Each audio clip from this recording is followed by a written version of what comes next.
a single subway seat, a moment of kindness no one noticed. But someone did, and that someone held the power to change everything. What happens when a billionaire decides your life needs saving? When generosity becomes control and help becomes something darker?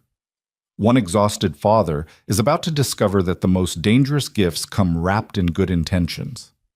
This is the story of Ethan Brooks, a man who lost everything but his dignity and the woman whose wealth couldn't buy what he had. Stay until the end, hit that like button, drop a comment with your city so I can see how far this story travels. The fluorescent lights of the downtown subway station flickered with their usual arrhythmic pulse, casting sickly shadows across the cracked tile floor.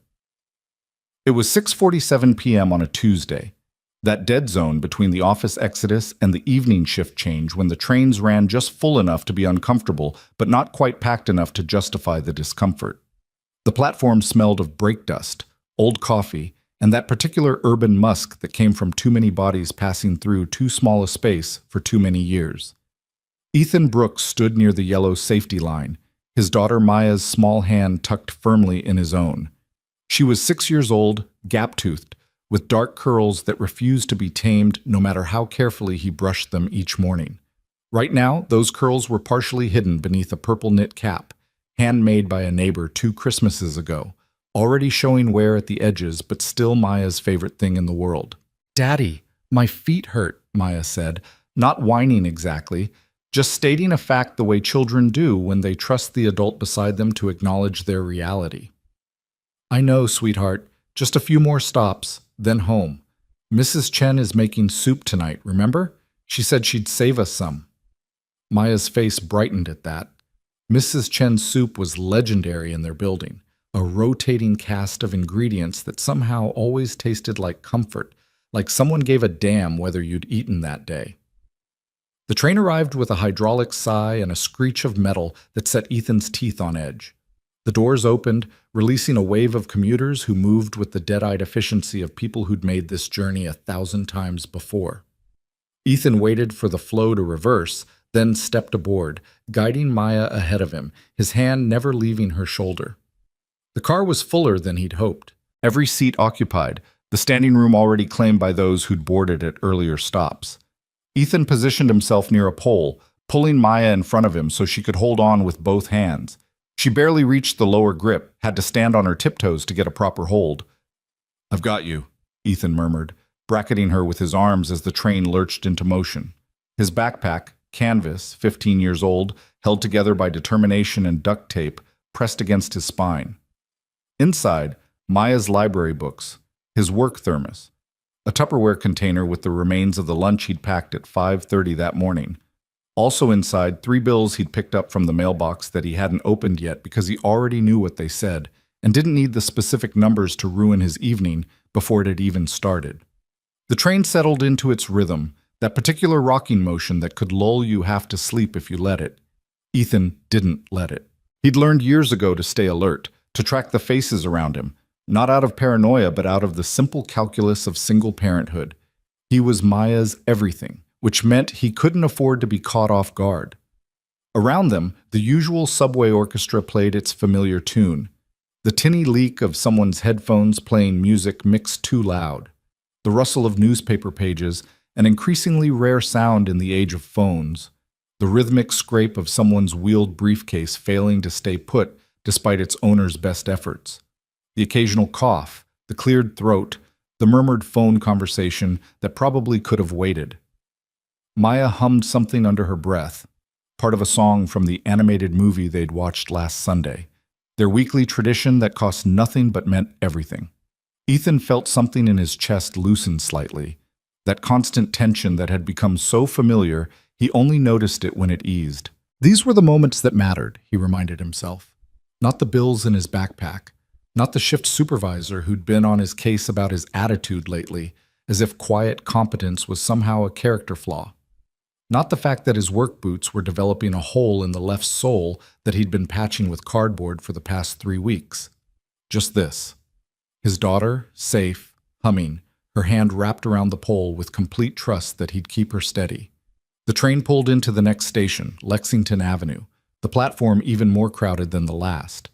The The doors opened to a wall of waiting passengers, all of them wearing that particular expression of grim determination that came from knowing you were about to force your body into a space that logic suggested could not accommodate one more human being. Somehow, physics bent. They boarded. Among them was a woman in her mid-50s, though she carried herself with a weariness that added years to her appearance. She wore an expensive coat. Ethan had spent enough time in the background of wealthy people's lives to recognize quality when he saw it, but it hung on her frame in a way that suggested she'd bought it in a different season of her life, when things fit better. Her hair was pulled back severely, her face carefully composed into that mask of controlled exhaustion worn by people who couldn't afford to show weakness in public. She stepped into the car, her eyes scanning for what everyone searched for: a seat, any seat, just somewhere to stop holding yourself up for a few minutes. There were none.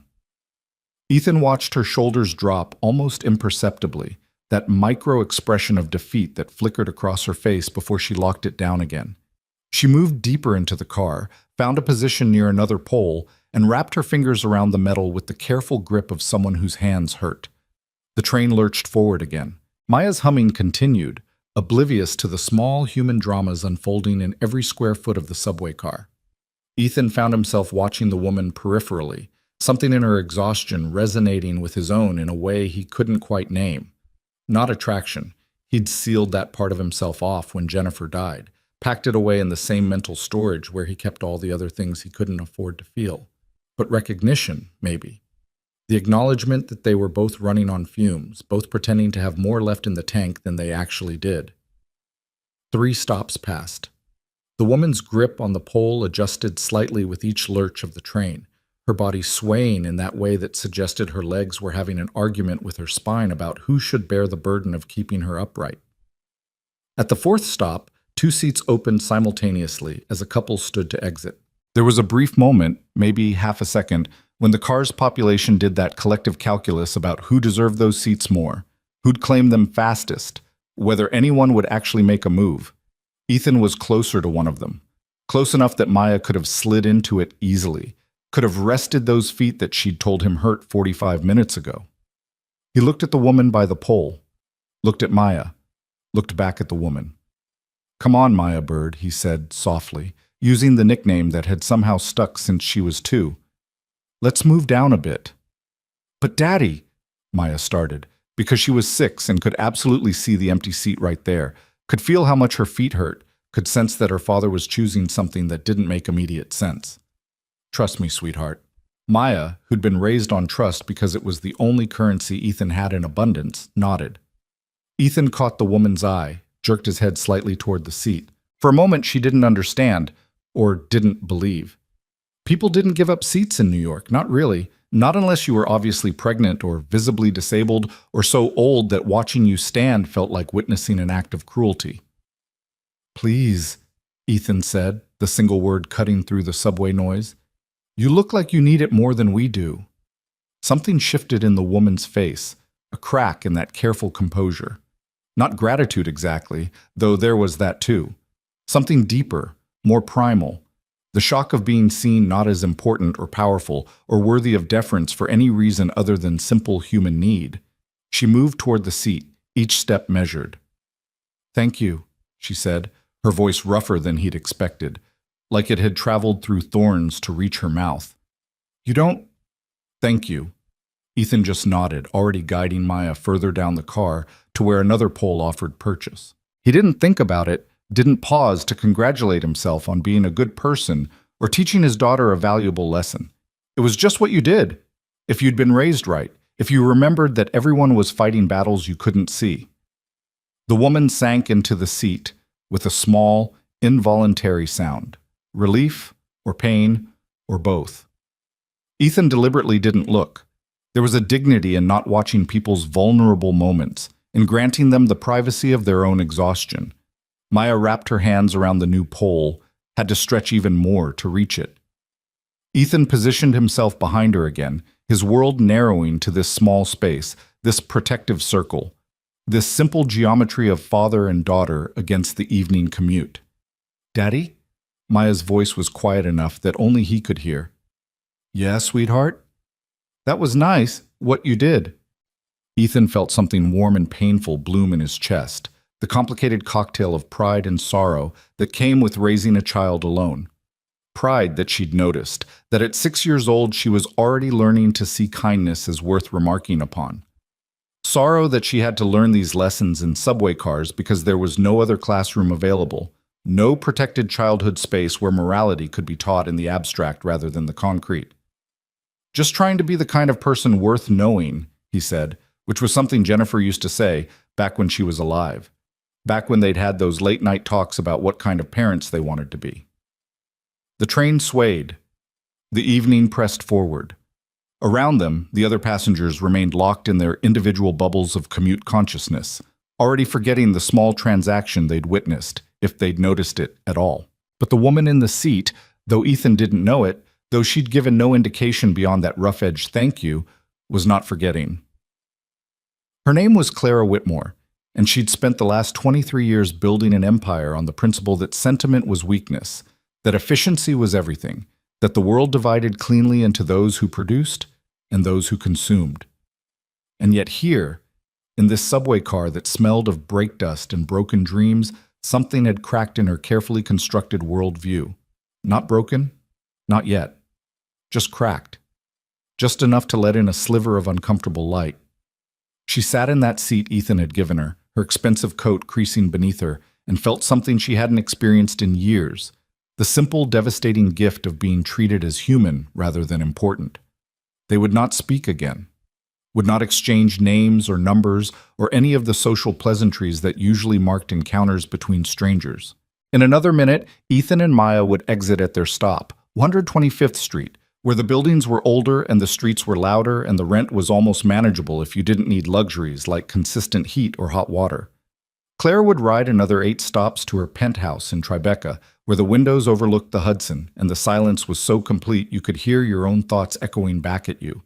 They would part as strangers. The train would swallow the moment, digest it, excrete it into the great mass of forgotten urban interactions that happen 10,000 times a day in a city of 8 million souls. Except that some moments refuse to be forgotten, no matter how small they seem. Some acts of kindness lodge themselves in the complicated machinery of a person's consciousness and begin, slowly, inexorably, to change the gear's rotation. Clara Whitmore would go home that night and pour herself the expensive scotch she always poured, would stand at her floor-to-ceiling windows overlooking the city she'd conquered, and would find herself unable to stop thinking about a man who'd given up a seat. Not because he wanted something, not because he recognized her. She was reasonably certain he hadn't. Her face was famous in certain circles, but the subway wasn't one of them. Because he'd simply seen someone who needed to sit down and had made space for that need. The thought would keep her awake long past her usual bedtime, would follow her into the next day's board meeting where she'd find herself distracted during a presentation on quarterly earnings, wondering about the man with the daughter, about what kind of life produced that reflexive kindness. But that was later. For now, in this moment, Ethan Brooks stood on a moving train with his daughter's hands wrapped around a pole, his backpack heavy with unpaid bills, his boots developing a hole he didn't have the money to fix. 2 more stops, he said to Maya, checking the map above the door more out of habit than need. He knew this route the way he knew his own breathing, unconsciously, perfectly, with the deep knowledge that came from repetition and necessity. Maya nodded, her humming returning, some snippet of melody from a movie about princesses and magic and happy endings. Ethan didn't have the heart to tell her that real life didn't work that way, that magic was just another name for luck, and luck was a commodity in shorter supply than subway seats during rush hour. Instead, he just held on to the pole, kept his daughter steady, and counted down the minutes until they could climb the stairs back to street level, back to their 4th-floor walk-up, back to Mrs. Chen's soup and the evening routine that kept chaos at bay. The train pulled into 125th Street. Ethan guided Maya toward the doors, his hand on her shoulder, his body angled to shield her from the press of boarding passengers. They stepped onto the platform together, were immediately swallowed by the crowd, just 2 more anonymous figures in the endless stream of New Yorkers making their way home. Behind them, still seated, Clara Whitmore watched them go. Watched the man's hand never leave his daughter's shoulder, watched the daughter's complete trust in that guidance. Watched them disappear into the human river that flowed toward the stairs. The doors closed. The train moved on. And in that moment, though neither of them knew it, though the universe gave no indication that anything significant had occurred, two trajectories had begun to intersect. Not collide, not yet, just intersect, drawn together by the strange gravity that sometimes pulls people toward each other for reasons that won't become clear until much, much later. Ethan and Maya climbed the stairs from the subway platform, each step a small negotiation between momentum and exhaustion. The evening air hit them, cold enough to bite, thick with the smell of roasting nuts from a street vendor and the diesel exhaust of a bus pulling away from the curb. "Can we get nuts?" Maya asked, not because she was particularly hungry, but because the question was part of their ritual, asked and answered the same way every Tuesday. "Next week, maybe," Ethan said, which was what he always said, which they both knew meant no but sounded gentler than no, left room for hope, even when hope was in short supply. They walked the 4 blocks to their building, past the bodega with the cat that slept in the window, past the church with the sign that hadn't been updated in 6 months, past the lot that had been under development for 3 years and showed no signs of developing into anything other than a place where wind-blown trash gathered in the corners. Their building was pre-war, which was real estate speak for old and probably has asbestos somewhere. 6 stories. Brick facade that might have been handsome once, but now just looked tired. Fire escape zigzagging down the front like a scar. The front door required a specific jiggle of the key and a firm shoulder against the warped wood. Ethan had the technique down. The lobby, if you could call it that, smelled of radiator steam and someone's dinner, something with garlic and tomato. The elevator had been broken for 8 months. The landlord kept promising to fix it. Everyone had stopped believing him around month 3. They climbed. Maya counted the steps out loud until she got to 37, then switched to humming again, because counting was boring and humming was not. Ethan's knees protested around the second-floor landing. That particular ache that came from 8-hour shifts doing maintenance work at the Grandview Hotel downtown, where rich people complained that their rooms were too cold or too hot, or the towels weren't soft enough, as if the universe owed them perpetual comfort. 4th floor. Apartment 4C. Home. Ethan unlocked the 3 different locks, deadbolt, chain, and the knob lock that didn't actually work, but he kept locked anyway out of habit. The door swung open to reveal their tiny kingdom. A railroad apartment carved out of what had probably once been a single large room. Living room that flowed into Maya's bedroom, that flowed into Ethan's bedroom, that flowed into a kitchen barely large enough for one person to turn around in.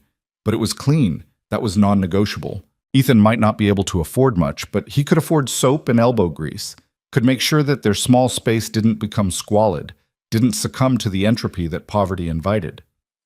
"Homework first, then dinner," Ethan said, shrugging off his backpack, wincing slightly as the motion pulled at the muscle in his shoulder that had been bothering him for 2 weeks now. "Do I have to?" Maya asked, but she was already dropping her own backpack by the small desk they'd set up in the corner of her room. A door balanced on milk crates, functional if not elegant. "Education's important, Maya Bird. It's the one thing nobody can take from you once you've got it." This was another ritual response, worn smooth with repetition. Jennifer had said it first, back when they'd both believed that hard work and good intentions were enough to build a life on. She'd been a teacher, had believed in education the way some people believed in God, as a force of redemption, a ladder out of whatever hole circumstance had dropped you into. She'd been wrong, of course. Education was important, sure, but it wasn't magic. It couldn't stop drunk drivers from running red lights, couldn't bring back the dead, couldn't turn back time to the moment before everything had shattered. But Ethan kept saying it anyway, because what else did he have to give his daughter except the beliefs he'd inherited from a woman who'd loved them both more than her own life? Maya pulled out her homework folder, spelling words this week, 20 of them, each one to be written 5 times. Tedious work, but necessary. Ethan had learned that education at this level was mostly about building tolerance for tedium, for following instructions, for doing what you were told even when it seemed pointless. He moved into the kitchen, such as it was. Opened the cabinet above the sink, surveyed their options. Rice, definitely. A can of beans. Some frozen vegetables that were probably still good, though the bag had that frostbitten look that suggested they'd been in the freezer longer than optimal. Mrs. Chen's soup would help. She was on the second floor, had lived in this building for 30 years, had watched the neighborhood change and change back and change again. She'd known Jennifer, had cried at the funeral, had quietly adopted Ethan and Maya into her circle of care in the way that some people did. That network of mutual support that developed in buildings like this, where everyone was struggling and so everyone understood. There was a knock at the door, soft, 3 taps. That was Mrs. Chen's signature. Ethan opened up. Mrs. Chen stood there, tiny and wrinkled and indomitable, holding a container of soup that was still steaming. "I made too much," she said, which was what she always said, which was transparently untrue but allowed everyone to maintain dignity. "You help me, okay? I cannot eat all this." "Thank you, Mrs. Chen," Ethan said, accepting the container with both hands. The warmth of it seeped through the plastic into his palms, a small comfort that was larger than its size. "Maya doing homework?" "Yes, ma'am." "Good girl. Smart girl." Mrs. Chen peered past him into the apartment, as if checking to make sure everything was in order, that Ethan was holding things together. Satisfied with whatever she saw, she nodded. "You working tomorrow?" "Every day this week." "You look tired." Ethan almost laughed at that. Tired was his baseline now, the default setting of his existence. "I'm okay." Mrs. Chen's expression suggested she didn't believe him, but she didn't push. That was the thing about Mrs. Chen. She helped, but she didn't pry. She understood the delicate balance between support and intrusion, knew instinctively where that line fell. "You need anything, you knock, okay?" She was already retreating toward the stairs, moving with the careful deliberation of someone whose bones ached, but whose spirit refused to acknowledge it. "Thank you," Ethan said again, because there weren't enough ways to say thank you, weren't enough words to encompass the gratitude he felt toward the people like Mrs. Chen, who kept him and Maya afloat. He closed the door, carried the soup to the kitchen, began the familiar choreography of preparing dinner. Rice in the cooker, soup reheated on the stove, frozen vegetables microwaved. It wasn't elaborate, but it was hot, and it was nutritious, and it would fill their stomachs for another night. In her room, Maya worked through her spelling words with the intense concentration that 6-year-olds brought to tasks they took seriously. Ethan could hear her muttering under her breath, sounding out syllables, her pencil scratching against the paper. He pulled the bills from his backpack while the soup heated. Might as well face them now, get it over with. 3 envelopes, electric, medical, and something from Maya's school about the spring trip to the Science Museum. Electric, past due. Threatening disconnection if not paid within 10 days. Medical, still climbing from Jennifer's hospital stay 3 years ago, that nightmare of bills that seemed to multiply like cancer cells, metastasizing through his financial life. School trip, $45, which might as well have been $400 for all the likelihood he had of pulling it together. Ethan set the bills aside, face down, as if not looking at them would somehow make them less real. He'd figure it out. He always figured it out through some combination of extra shifts and skipped meals and careful negotiation with creditors who were used to people like him, people who were trying, who just didn't have enough to spread across all the cracks in their lives. The soup was ready. He called Maya to dinner. They sat at their small table, another door-on-crate situation covered with a vinyl tablecloth that Maya had picked out because it had sunflowers on it, and sunflowers were happy. "How was school today?" Ethan asked, which was what fathers were supposed to ask, even when they could guess the answer. "Good. We learned about butterflies." "Did you know they can taste with their feet?" "I did not know that." "It's true. Miss Roberts showed us a video. They land on flowers and can tell if it's good to eat just by standing on it." Maya demonstrated with her hand, landing her fingers on the table like butterfly feet. "Imagine if we could do that. You could just step on your dinner and know if it was good." Ethan smiled despite everything, despite the bills and the exhaustion and the general weight of keeping their small ship afloat. This was why he did it, all of it. These moments. His daughter, enthusiastic about butterflies, unaware that the world was harder than it should be, still young enough to find wonder in simple facts. They ate Mrs. Chen's soup, chicken and vegetables and rice noodles, simple and perfect, and tasting like someone cared. They talked about butterflies and spelling words and the book they were reading together before bed, a chapter each night, currently in the middle of some story about a mouse who went on adventures that seemed wildly inappropriate for a creature that size. After dinner, Ethan washed dishes while Maya changed into her pajamas. Bath night was every other day. Water was expensive, and anyway, Maya was 6. She wasn't getting that dirty. Teeth brushing was non-negotiable, though, 20 seconds on each quadrant of her mouth, a routine they'd established when her first baby tooth had fallen out, and the dentist had given them the stern talk about cavity prevention. Then the best part of the day? Reading time. Ethan settled into the chair beside Maya's bed, a chair he'd found on the curb 3 blocks away and had carried home on his back, had cleaned until it was safe, had positioned right there so he'd have a place to sit during these nightly rituals. Maya burrowed under her covers, clutching the stuffed rabbit that had been hers since birth, that was missing one eye and had been restuffed at least twice but remained her most prized possession. They read Chapter 7, in which the mouse encountered a cat who surprisingly did not want to eat him, but instead wanted his help retrieving something from a high shelf. It was a silly story, implausible on multiple levels, but Maya loved it, and that was enough. After reading, they did their other ritual, 3 good things from the day. "I'll start," Ethan said. 1. Mrs. Chen's soup. 2. Watching you work so hard on your spelling. 3. Right now, this. Maya considered, her face serious. 1. Learning about butterflies. 2. The soup, yeah. 3. When you gave that lady your seat on the train. That was really nice, Daddy. Ethan felt that warm, painful thing in his chest again, that complicated pride-sorrow cocktail. Just trying to do right, sweetheart. I know. That's what makes it nice. He tucked her in, kissed her forehead, turned on the nightlight that cast dancing shapes across the ceiling. Another curb find. This one from 2 years ago, a small lamp shaped like a carousel that Maya had declared the most beautiful thing she'd ever seen. Love you, Maya bird. Love you, Daddy. He left her door cracked open. She didn't like complete darkness and retreated to the living room. Now came the hard part of the day. The hours between Maya's bedtime and his own, when he had to face the bills and the budget and the impossible mathematics of making not enough stretch across too many needs. Ethan opened his laptop, 7 years old, running an operating system that was 3 versions behind but functional.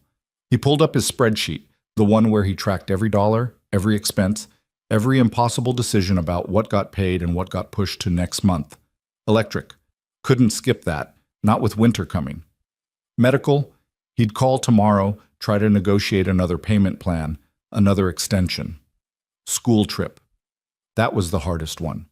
He'd have to tell Maya she couldn't go, would have to watch her try to hide her disappointment, would have to feel like he'd failed her even though he was doing everything humanly possible. Unless he picked up extra shifts.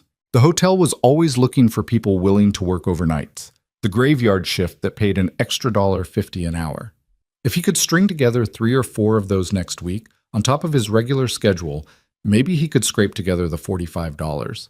He'd be exhausted, would barely see Maya, would be running on fumes and coffee and sheer willpower. But she could go on the field trip, could spend a day at the science museum with her class, could experience something beyond their small apartment and the walk to school and the subway rides to nowhere in particular. It was worth it. She was worth it. Ethan added the shifts to his calendar, already feeling the exhaustion they'd bring, already making peace with the cost. This was fatherhood, an endless series of calculations about what you could sacrifice to give your child something approaching normal. He worked on the budget until midnight, moving money around like puzzle pieces, trying to make them fit into a picture that looked like solvency. It never quite worked, but he got close enough.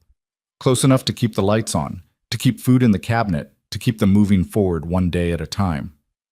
Finally, exhausted beyond measure, Ethan closed his laptop. He checked on Maya one last time. She was sleeping soundly, her rabbit tucked under her chin, her face peaceful in the way that children's faces were peaceful, unmarked by the worries that carved themselves into adult features. He stood in her doorway for a long moment, just watching her breathe. This was everything. This small person, this beautiful human he'd helped create, this responsibility that was heavier and more precious than anything he'd ever carried. "I'm doing my best," he whispered into the darkness, to Jennifer, to God, to whoever might be listening. "I promise I'm doing my best." The apartment didn't answer. The city rumbled on outside. 8 million people living 8 million lives, most of them struggling in ways large and small, all of them carrying burdens that no one else could see. Ethan went to his own bedroom, set his alarm for 5:30 a.m., lay down on his mattress on the floor. The bed frame had broken a year ago and hadn't been a priority to replace, and closed his eyes. Sleep came slowly, the way it always did when your mind wouldn't stop cataloging problems and your body wouldn't stop aching from the day's labor. But eventually, exhaustion won. Eventually, he drifted off into dreams that he wouldn't remember, that featured Jennifer sometimes, her face already starting to blur around the edges, her voice not quite as clear as it used to be. And across the city, in a penthouse in Tribeca, Clara Whitmore stood at her window with a glass of scotch and stared out at the lights, unable to stop thinking about a man who'd given up a seat on a subway train. 2 people, 2 lives, 2 trajectories. Intersecting, the alarm pierced through Ethan's sleep at 5:30 a.m., dragging him from dreams he couldn't remember into a darkness that felt exactly like the one he'd just left. He slapped at his phone until the noise stopped, then lay there for 30 seconds. That was all he allowed himself, 30 seconds to hate the morning before duty kicked in and hauled him to his feet. The apartment was cold. The radiator clanked and hissed but produced more noise than heat, a problem he'd reported to the landlord 6 times, and stopped reporting around time number 4 when it became clear that nothing would change. Ethan pulled on his work clothes in the dark, moving quietly so as not to wake Maya. Jeans worn thin at the knees, a thermal shirt that had been Jennifer's once and still smelled faintly of her lavender detergent if he buried his face in it, which he did sometimes when the missing got too heavy to carry alone. In the bathroom, he splashed water on his face, brushed his teeth, examined the face in the mirror that looked older than its 34 years. His father's eyes stared back at him, brown, deep-set, marked by the kind of exhaustion that sleep couldn't fix. He needed a haircut, needed a lot of things. The haircut would have to wait. By 6 a.m., he was dressed and moving through the apartment with the efficiency of someone who'd done this same routine 1,000 times. He made Maya's lunch first: peanut butter sandwich, apple slices, the last of the string cheese, a handful of pretzels. Packed it in her lunchbox with the cartoon characters on it, added a note on a folded piece of paper. "You're braver than you believe and stronger than you seem. Love, Dad." He wrote her a note every day, even when he was so tired he could barely hold the pen, because Jennifer had done it, and because Maya saved them in a shoebox under her bed, and sometimes he'd find her reading through them like they were precious documents. Coffee next, the cheap stuff that came in a can and tasted like slightly flavored water but had caffeine, which was the only thing that mattered. He drank it black, standing at the kitchen counter, staring at nothing in particular while his brain slowly came online. The door to Maya's room was still cracked open. He could hear her breathing, that soft sound of child sleep that was somehow both fragile and absolute. Mrs. Chen would come up at 7:30 to walk Maya to school, the same arrangement they'd had for 2 years now, an act of kindness that Ethan could never adequately repay, but tried to anyway through small gestures, fixing Mrs. Chen's leaky faucet, carrying her groceries up the stairs, being the kind of neighbor who showed up when called. He left a note for Maya on the kitchen table next to the cereal box and the bowl he'd already set out. "Good morning, Maya Bird. Have a great day at school. I'll be home by dinner. Remember your spelling test? You've got this. Love you more than all the stars." The walk to the subway station was dark and cold, the streets still mostly empty except for the other early risers, delivery trucks, sanitation workers, the night shift stumbling home with dead eyes. Ethan pulled his jacket tighter and walked fast, partly for warmth and partly because standing still invited thinking, and thinking at 6:15 a.m. led nowhere good. The subway platform was sparsely populated at this hour, just a handful of people who worked jobs that started before the city properly woke. A nurse still in scrubs, a baker whose hands were dusted with flour, a janitor with a mop bucket on wheels. The tribe of early morning, all of them bound by the shared understanding that the world ran on the labor of people who showed up before dawn. The train arrived and Ethan boarded, found a seat easily, one of the few benefits of the early shift. He sat and let his eyes unfocus, let the rocking motion of the train pull him into that in-between state where you weren't quite awake, but couldn't quite sleep either. 23 minutes later, he emerged at his stop downtown, in the part of the city where the buildings were tall and made of glass and steel, where people wore suits that cost more than his monthly rent, where doormen stood at attention and nobody made eye contact with the maintenance workers. The Grandview Hotel rose 47 stories into the sky, all chrome and marble and understated elegance. Ethan entered through the service entrance on 53rd Street, the one that guests never saw, that led to the warren of hallways and storage rooms and mechanical spaces that made the hotel function. The beautiful lobby with its chandelier and its fresh flowers and its staff who smiled at guests. All of that was a carefully constructed illusion, and the illusion required people like Ethan to maintain it from behind the scenes.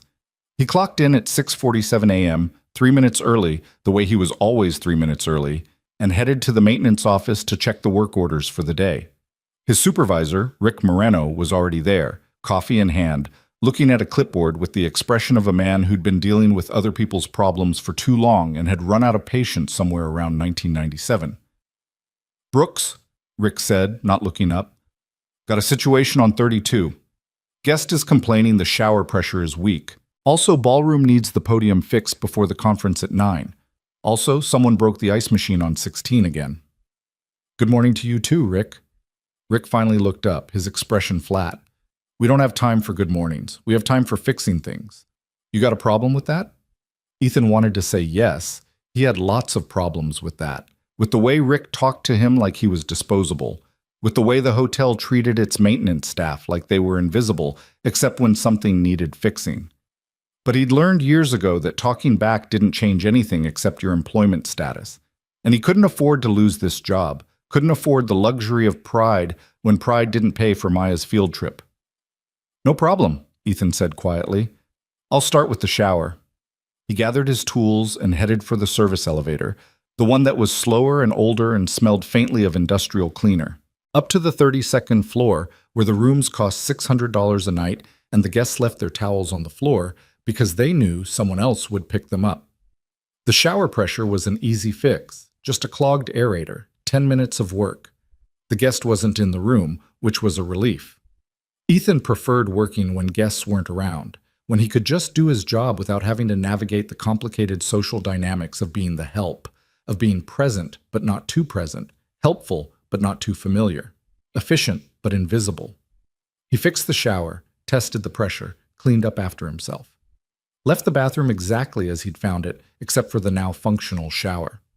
Nobody would thank him for this. Nobody would even notice unless he'd failed to fix it. That was the nature of maintenance work. You were only visible when things went wrong. The rest of the morning passed in a blur of small repairs and minor emergencies. The podium in the ballroom had a wobbly leg, fixed with some wood glue and a strategic shim. The ice machine had been overfilled and flooded, requiring 20 minutes with a mop and bucket. A toilet on the 18th floor was running, wasting water, the sound of it apparently offensive to a guest who'd left a scathing note at the front desk about the hotel's lack of attention to detail. By noon, Ethan's back ached and his knee throbbed, and he'd consumed enough bad coffee to fuel a small generator. He took his lunch break in the maintenance office, eating the sandwich he'd packed at home. Just peanut butter, the same thing he'd made for Maya, efficiency over variety. Around him, other maintenance workers did the same. A small community of people who kept the hotel running and were rewarded with minimum wage plus $1, no benefits, and the constant awareness that they could be replaced tomorrow. "You look tired, man," said Carlos, one of the other maintenance workers, a guy about Ethan's age with 3 kids and a wife who worked nights at a diner. "You picking up extra shifts again?" "Trying to save up for Maya's school trip." Carlos nodded, the understanding passing between them wordlessly. They were all trying to save up for something: school trips, medical bills, car repairs, the endless parade of expenses that marched through their lives like an occupying army. "My daughter's got a dance recital coming up," Carlos said. "Costume costs $85. $85 for a dress she's going to wear for 20 minutes. But you can't say no, right? Can't be the parent whose kid is the only one not there. Can't say no, Ethan agreed, though the words tasted bitter. Because actually, you could say no. You said no all the time when you were poor. No to new clothes. No to birthday parties that required gifts. No to pizza delivery. No to the movies. No to 1,000 small things that added up to a childhood that was narrower than it should be. The afternoon shift was worse than the morning. Something about the post-lunch slump combined with the accumulation of minor injuries and indignities that came with physical labor. A radiator on the 25th floor was making a noise like a dying animal. A guest had somehow broken the safety latch on their door and was now locked in their room, panicking on the phone to the front desk. A pipe in the basement was leaking, not badly enough to be an emergency, but steadily enough to require attention. Ethan moved through it all with mechanical efficiency, his body on autopilot, his mind mostly elsewhere. Thinking about Maya's spelling test, whether she'd remember to study. Thinking about the electric bill and whether he could negotiate another week. Thinking about nothing in particular, just the static white noise of exhaustion. At 3:30 p.m. his phone buzzed, a text from Mrs. Chen. Maya home safe. She got 100 on spelling test. Very proud.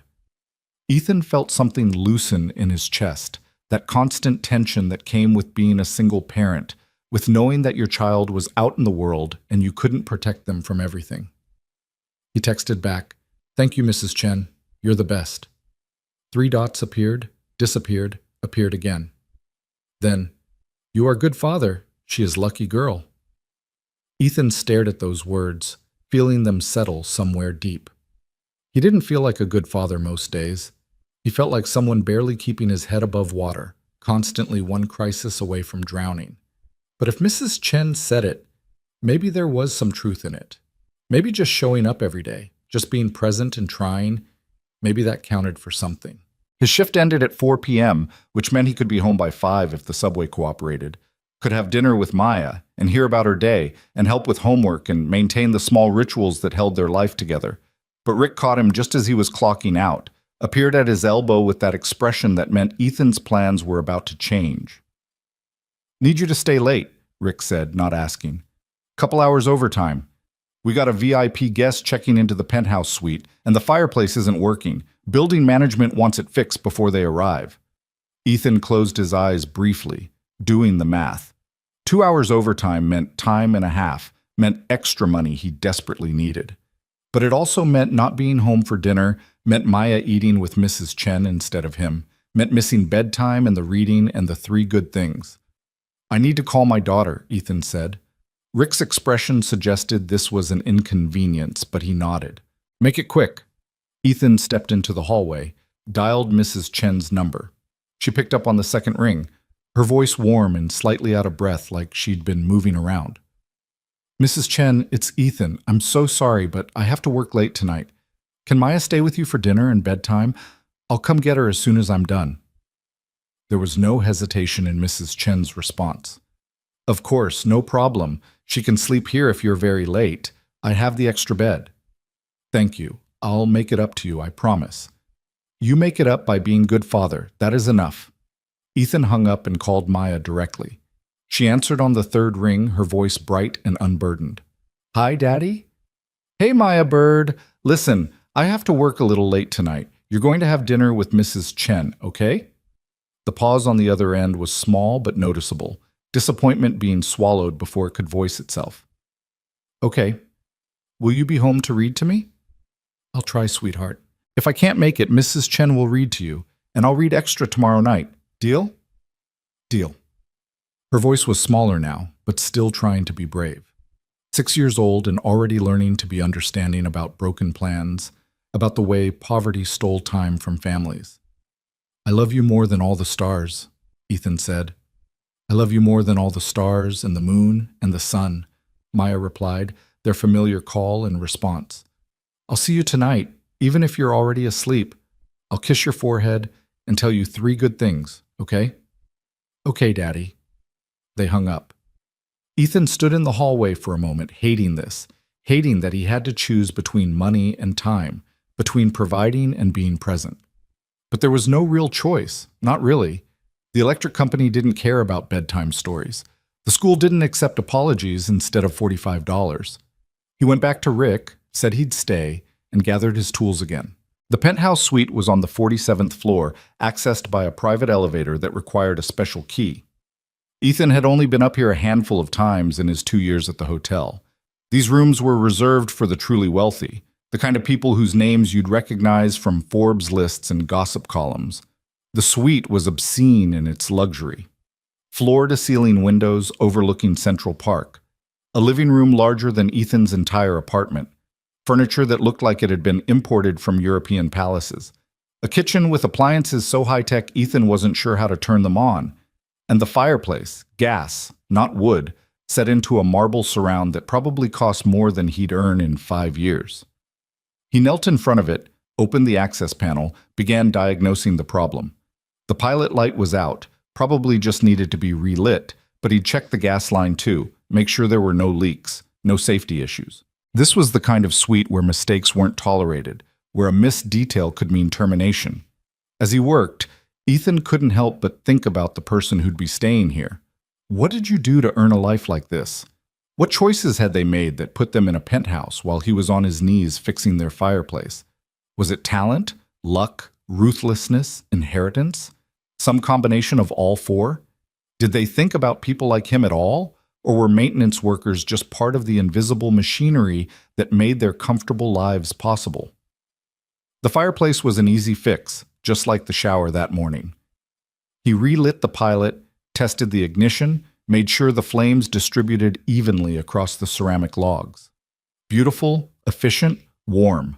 A luxury that most people would never experience, and the people who did experience it probably took it for granted. By the time Ethan finished and cleaned up and made his way back downstairs, it was nearly 7 p.m. He clocked out, collected his overtime slip, and headed for the subway. The evening train was crowded again, the familiar press of bodies and exhaustion. Ethan found a spot near the door and held the pole and let his mind go blank, too tired to think, too tired to do anything but exist in this small space and count down the stops until he could go home. But as the train rocked and swayed, as the stations passed and the passengers changed, Ethan found his thoughts drifting to yesterday, to the woman he'd given his seat to. He wondered if she'd made it home okay, if that small gesture had mattered at all, or if it had been just another forgettable moment in her day. He'd probably never know. That was how most acts of kindness worked. You put them out into the world, and they disappeared into the great mass of human interaction, and you had to be okay with not knowing if they'd made a difference. The train pulled into 125th Street. Ethan exited, climbed the stairs, walked the 4 blocks home through streets that were darker now, quieter. Everyone already inside having dinner or watching TV or doing the evening things that marked the end of another day. Mrs. Chen's apartment was on the 2nd floor. Ethan knocked softly, and she opened the door with a finger to her lips. "She is sleeping," Mrs. Chen whispered, "but she tried very hard to wait for you." Maya was curled up on Mrs. Chen's couch, her stuffed rabbit clutched in her arms, her face peaceful in sleep. Ethan felt his throat tighten at the sight of her, at this small person who deserved so much more than he could give. "Thank you," he whispered to Mrs. Chen. "I'll get her home." He gathered Maya carefully, lifting her the way he'd done when she was a baby, her head falling naturally to his shoulder, her breath warm against his neck.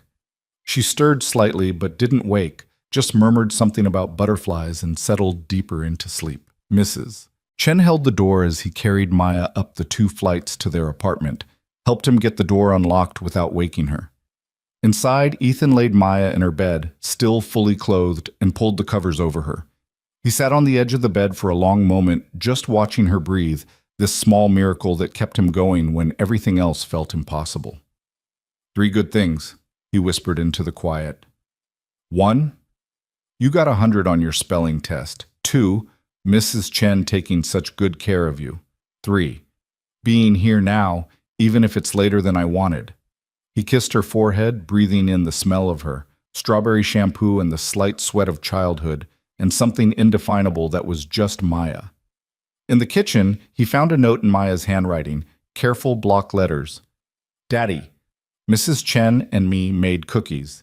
There is one for you in the container. I love you. Maya." Ethan opened the container and found a single cookie, slightly misshapen but clearly made with care. He ate it slowly, tasting the sweetness and the love baked into it, and felt tears prick at his eyes because sometimes kindness was the hardest thing to receive. Sometimes being taken care of by a 6-year-old and a 70-year-old woman broke you open in ways that hardship couldn't. He cleaned up the kitchen, did the dishes, checked the calendar for tomorrow's schedule. Another full day, another series of problems to solve and repairs to make, and hours to endure. But also, more time with Maya, more moments of ordinary grace, more opportunities to be the father she deserved, even if he couldn't give her the life she deserved. Ethan finally collapsed into his own bed around 10 p.m., too tired to shower, too tired to do anything but set his alarm and close his eyes. Sleep came quickly this time, pulling him under like a wave, giving him a few hours of oblivion before the alarm would shatter the morning and the whole cycle would begin again. And somewhere across the city, in a neighborhood where the buildings were newer and taller and the streets were cleaner, Clara Whitmore sat in her office on the 38th floor of her company's headquarters and stared at a wall of monitors displaying real-time data from her various business ventures. The numbers were good. They were always good. Clara had built her empire on an uncanny ability to see patterns others missed, to identify opportunities before they became obvious, to execute with precision and without sentiment. She'd started with nothing. That part was true, at least in the way that rich people used the word nothing, which meant middle-class parents and a state school education rather than actual poverty. She'd built her first company at 24, sold it at 27 for 8 figures, then built 3 more companies that were each more successful than the last. Now, at 52, Clara Whitmore was a name that meant something in the business world. She sat on boards. She gave speeches at conferences. She was quoted in the Wall Street Journal and profiled in Fortune and invited to events where the champagne was vintage and the conversation was carefully calibrated to sound casual while actually being intensely strategic. She'd built all of this through sheer force of will and intelligence, and if she was being honest, a certain ruthlessness that came naturally to her. She didn't apologize for it. The business world rewarded decisive action, not hand-wringing. It rewarded results, not intentions. But lately, and she couldn't pinpoint exactly when this had started, Clara had begun to feel a discomfort that she couldn't logic away, a sense that the architecture of her life, so carefully constructed, was somehow hollow at its center. The subway incident yesterday had crystallized something that had been building for months, maybe years. That man giving up his seat, the simplicity of it, the way he'd done it without expecting anything in return, without even seeming to think it remarkable. It had struck her as profoundly foreign, this way of moving through the world. When was the last time she'd done something that wasn't strategic, that wasn't calculated to produce some outcome or maintain some advantage? Clara couldn't remember. Her assistant, Marcus, knocked on her open office door. "The quarterly reports are ready for your review. Also, the Times wants to interview you about the new education initiative." "What education initiative?" "The one our PR team announced last week, the scholarship fund for underserved communities." Clara vaguely remembered signing off on that, one of a dozen initiatives her team had proposed as part of their corporate social responsibility strategy. Good optics, tax deductible, minimal actual involvement required on her part beyond the initial approval. "Tell them I'm not available," Clara said. "Have someone from the foundation do it." Marcus nodded and retreated. Clara returned her attention to the monitors, but the numbers that usually captivated her now seemed abstract, disconnected from anything real. She thought about the man on the subway, wondered what his life was like, what brought him to that train at that time. He'd had a daughter with him, young, maybe 6 or 7. They'd moved with the easy coordination of people who'd developed routines out of necessity, who'd learned to navigate a difficult world together. What did that feel like, Clara wondered? To have someone depend on you that completely. To build a life around care rather than acquisition. She'd never had children, had never wanted them, or at least had told herself she didn't want them, which amounted to the same thing after a certain point. Her companies were her legacy. Her empire was her offspring. She'd built something that would outlast her, that would bear her name long after she was gone. But would anyone miss her? Would anyone remember her as someone who'd made their life better in some small human way? The thought was unwelcome, almost frightening in its implications. Clara pushed back from her desk, poured herself 2 fingers of the scotch she kept in her office for late nights and difficult decisions, and stood at her window looking out over the city. Somewhere down there, in those thousands of buildings, millions of people were living lives she couldn't imagine. Getting up early to work jobs that didn't pay enough, raising children in apartments that were too small, making impossible choices about which bills to pay and which to let slide, giving up subway seats without thinking twice about it. Clara had insulated herself from that world so thoroughly that it might as well not exist. She hadn't ridden public transit in years except for yesterday, when her car service had canceled last minute and she'd been running late. She didn't know what groceries cost, didn't know what rent was like in normal neighborhoods, didn't know the small mathematics of scarcity that governed most people's lives. She'd thought this distance was a good thing, evidence of her success. Now she wondered if it was evidence of something else entirely. Her phone buzzed with a text from her executive assistant. Reminder, gala tomorrow night. Car will pick you up at 7. Right, the annual charity gala, the one where wealthy people paid $5,000 a plate to feel good about themselves while eating mediocre chicken and listening to speeches about making a difference. Clara had sponsored a table, would attend because it was expected, would write a check large enough to be noticed, but not so large that it impacted her bottom line. It was all performance, she realized. All of it. The gala, the scholarship fund, the speeches about giving back. None of it required her to actually engage with the problems she claimed to care about. None of it brought her into contact with the people she was supposedly helping. None of it looked anything like a man giving up his subway seat because someone else needed it more. Clara finished her scotch and made a decision, the kind of snap decision she usually reserved for business opportunities. She was going to find that man. Not to thank him, that felt insufficient, almost insulting, but to understand him, to see what a life built on kindness rather than calculation actually looked like. She opened her laptop and began searching through subway surveillance footage. A breach of privacy she justified to herself as research, as trying to understand something important. It took 3 hours and several phone calls to people who owed her favors, but eventually she had what she needed: a partial face, a location, a rough trajectory. It wasn't much, but Clara Whitmore had built an empire on less. She'd find him, would figure out his story, would... What? She wasn't entirely sure, but for the first time in years she felt something like genuine curiosity rather than strategic interest. By the time Clara left her office, it was nearly midnight. The city was quieter now, the streets mostly empty except for late-night workers and people who had nowhere else to be. Her driver took her home to her penthouse in Tribeca, the one with floor-to-ceiling windows and furniture that had been featured in design magazines and silence so complete it felt like a presence. She poured another scotch, stood at those windows, and looked out at the city she'd conquered. Down there somewhere, a man was probably asleep in an apartment she couldn't imagine, dreaming dreams she couldn't fathom, living a life that had somehow become more interesting to her than her own. Clara raised her glass to the distant lights, to the anonymous millions living their complicated lives, to the man who'd given up his seat and unknowingly cracked something open in her carefully constructed world.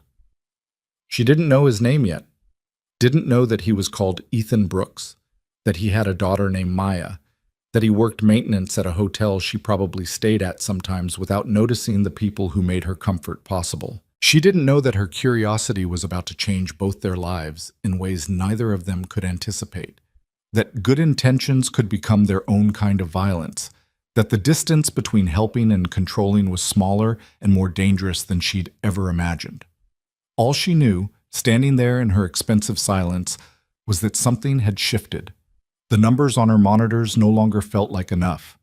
The empire she'd built no longer felt like justification for the emptiness at its center. And somewhere in that realization was the seed of everything that would come next. The mistakes and the reckonings and the slow, painful discovery that power without wisdom was just another form of poverty. 3 weeks passed before Clara made her move. 3 weeks during which she assembled information the way other people collected stamps. She learned Ethan's name through hotel employment records, a simple phone call to her assistant who knew someone on the Grandview's management team, who pulled the maintenance roster without asking why. She learned about Maya through school enrollment databases that shouldn't have been accessible but were, if you knew the right people and had the right leverage. She learned about Jennifer's death through public records, about the medical debt through credit reports that cost $500 to access illegally, and nothing to her conscience because she told herself she was trying to help. By the end of those 3 weeks, Clara knew more about Ethan Brooks than most of his neighbors did. She knew he worked 50-hour weeks at slightly above minimum wage. She knew his rent was 2 months behind, kept current only through negotiations with a landlord who was more patient than most. She knew about the electric bill threatening disconnection, about the medical debt that had ballooned to $47,000, about the fact that Maya's school had a payment plan for families in need, and Ethan had signed up for it, paying $30 a month toward a balance that never seemed to decrease.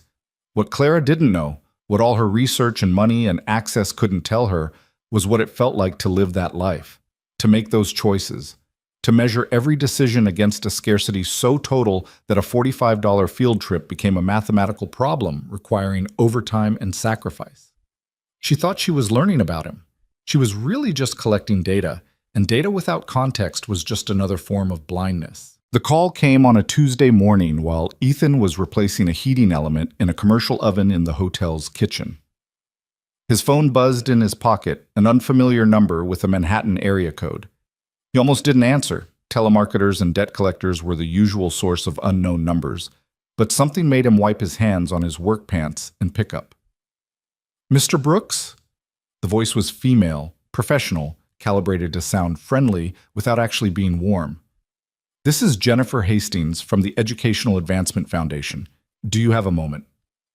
Ethan's first thought was that Maya had done something wrong at school, that this was some kind of formal notification. His stomach clenched.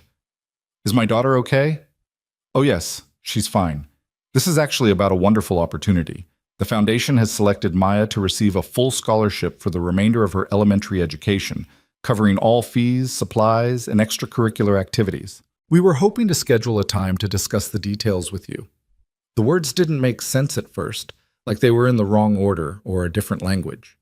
Ethan set down his tools, moved out of the kitchen's noise, into the relative quiet of the service hallway. "I'm sorry, what?" Jennifer Hastings repeated herself with the patience of someone accustomed to delivering life-changing news to people who couldn't process it. "A scholarship, full coverage. Maya had been selected through a review process that evaluated both need and merit. And congratulations, Mr. Brooks. Your daughter's future just got significantly brighter." "I don't understand," Ethan said slowly. "Maya's 6. She's in 1st grade." "What merit review?" "The foundation uses a comprehensive evaluation system," Jennifer explained, her tone suggesting she'd answered this question before and had a script prepared. "We look at academic potential, family circumstances, and other factors. Maya showed exceptional promise, and your family's situation qualified you for our assistance program." Red flags were waving in Ethan's mind, but they were competing with a desperate hope that made it hard to think clearly. This could solve everything. The field trip, the summer program Maya had mentioned, the math tutoring the teacher had suggested, but that cost $60 an hour. All of it. Just handled. "What's the catch?" Ethan asked, because there was always a catch, because nothing good came free, because he'd learned that lesson too many times to forget it now. "No catch," Jennifer said warmly. "The foundation is funded by private donors who believe in investing in promising young students. All we need is your signature on some paperwork, and Maya's covered through 5th grade. Ethan wanted to believe it, wanted it so badly that his chest hurt. But the voice in his head, the one that sounded like his father, pragmatic and suspicious, kept asking questions. Why Maya? Why now? Who were these donors, and what did they actually want? "Can I think about it?" Ethan asked. There was a pause on the other end, brief but noticeable. "Of course. Though I should mention that the foundation has limited resources, and if you decline, the scholarship would go to another deserving student. We'd need your answer by Friday." The manufactured scarcity wasn't lost on Ethan.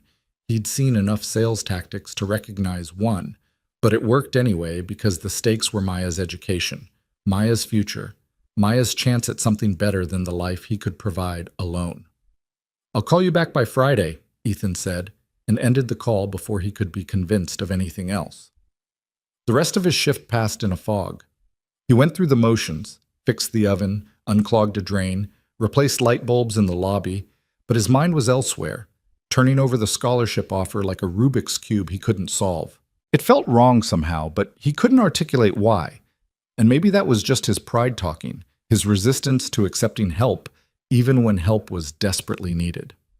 That evening, after Maya was asleep, Ethan called the only person he trusted to give him straight advice, his brother Marcus, who lived in Philadelphia and worked as a paralegal and had always been better at seeing angles that Ethan missed. "It's probably legit," Marcus said after Ethan explained the situation. "There are foundations like this, wealthy people who want tax write-offs for charity. But here's what you do. You Google them, check their registration, see if they're a real nonprofit. Ask for references from other families they've helped. Don't sign anything until you've read every word, and I mean every word, of the contract." "You think it could be some kind of scam?" "I think free money is never actually free," Marcus said. "Either they want something from you, or they want to feel good about themselves, or both. Doesn't mean you shouldn't take it, but go in with your eyes open." That night, Ethan sat at his laptop and searched for the Educational Advancement Foundation. They had a professional website, a listed address in Midtown, testimonials from other families. Everything looked legitimate, but something still nagged at him, some instinct he couldn't name. He was still researching when his phone buzzed with a text from an unknown number. "Mr. Brooks, this is Clara Whitmore. I'm the primary donor for the foundation. I'd like to meet with you personally to discuss Maya's scholarship. Would you be available Thursday evening?" Ethan stared at the message, that nagging feeling crystallizing into something sharper. Clara Whitmore. The name meant nothing to him, but a quick search revealed everything. Billionaire entrepreneur, CEO of multiple companies, philanthropist, and now, apparently, personally invested in his daughter's education. "Why?" He texted back. "Why does a billionaire care about my daughter?" The response came quickly. "Because someone once showed me kindness when I needed it, and I'd like to pay it forward. Thursday, 7 p.m. at the Northside Diner on 125th, my treat." Ethan felt something cold settle in his stomach. The diner was 2 blocks from his apartment. She knew where he lived, knew his schedule well enough to suggest a time after his shift ended. This wasn't random. This wasn't some bureaucratic foundation making impersonal decisions based on merit reviews. This was personal, and he didn't understand why, and that scared him more than the debt or the disconnection notices or any of the other crises he'd learned to navigate. But he texted back, "I'll be there." Because he needed to know, because Maya's future hung in the balance, because sometimes you had to walk into situations that felt wrong to find out if they actually were. Thursday came faster than Ethan wanted it to. He worked his regular shift, came home to have dinner with Maya, helped her with homework, a worksheet about addition that she completed with the focused intensity of someone who took education seriously because her father had taught her it mattered. After she was asleep, after Mrs. Chen had agreed to check on her while he was gone, Ethan walked the 2 blocks to the Northside Diner with his hands shoved in his pockets and his mind running through scenarios. The diner was a neighborhood institution, the kind of place where the coffee was always hot, and the waitresses knew everyone's order, and the booths were cracked vinyl held together with duct tape. It was emphatically not the kind of place where billionaires usually ate, which was probably the point. Clara Whitmore sat in a corner booth, visible through the window before Ethan even entered. She was smaller than he'd expected from her photos online, dressed in jeans and a simple sweater that probably cost more than his monthly rent, but didn't advertise it. Her hair was pulled back, her face free of makeup, her expression carefully neutral. She saw him approaching and stood, extending her hand. "Mr. Brooks, thank you for meeting me." Ethan shook her hand briefly, slid into the booth across from her. "Let's skip the pleasantries. Why are you doing this?" Clara's composure flickered, just for a second, surprise at his directness. Then she smiled slightly. "You don't remember me, do you?" "Should I?" 3 weeks ago. Subway, evening commute. You gave up your seat for me." The memory surfaced slowly, the tired woman, the small gesture he'd already forgotten about. Ethan stared at her, pieces clicking into place. "That was you. That was me. And now you're trying to give my daughter a scholarship because I gave you a seat on a train. When you put it that way, it sounds transactional. I prefer to think of it as recognizing kindness and wanting to amplify it." Ethan felt anger rising, hot and sharp. "You investigated me. You found out where I work, where I live, where my daughter goes to school. You dug into my finances, my debts, my whole life. And you did all of that without asking, without permission, because you decided you knew what I needed. Claire's expression shifted, defensiveness creeping in. I was trying to help. Help. Ethan leaned forward, his voice low but intense. You want to help?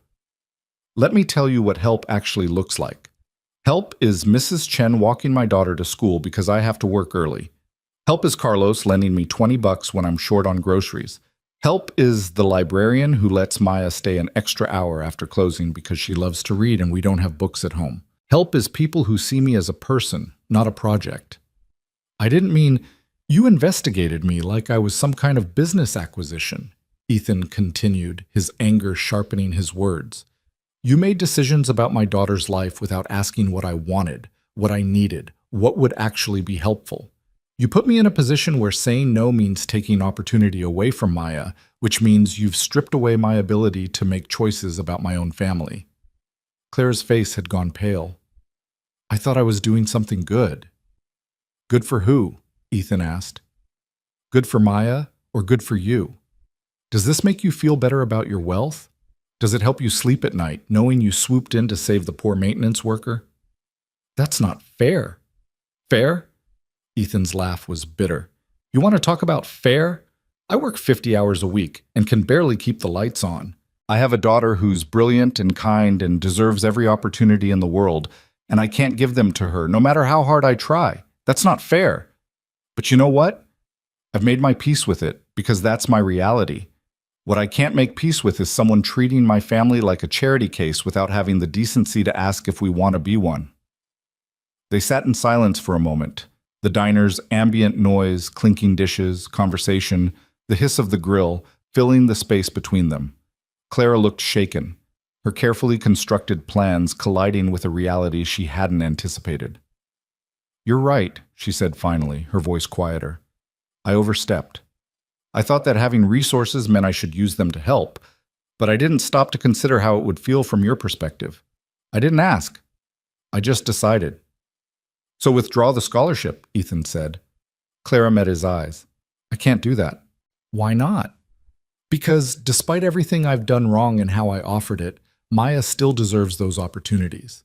The scholarship is real, the funding is there, and turning it down because I made mistakes in delivery would only hurt her.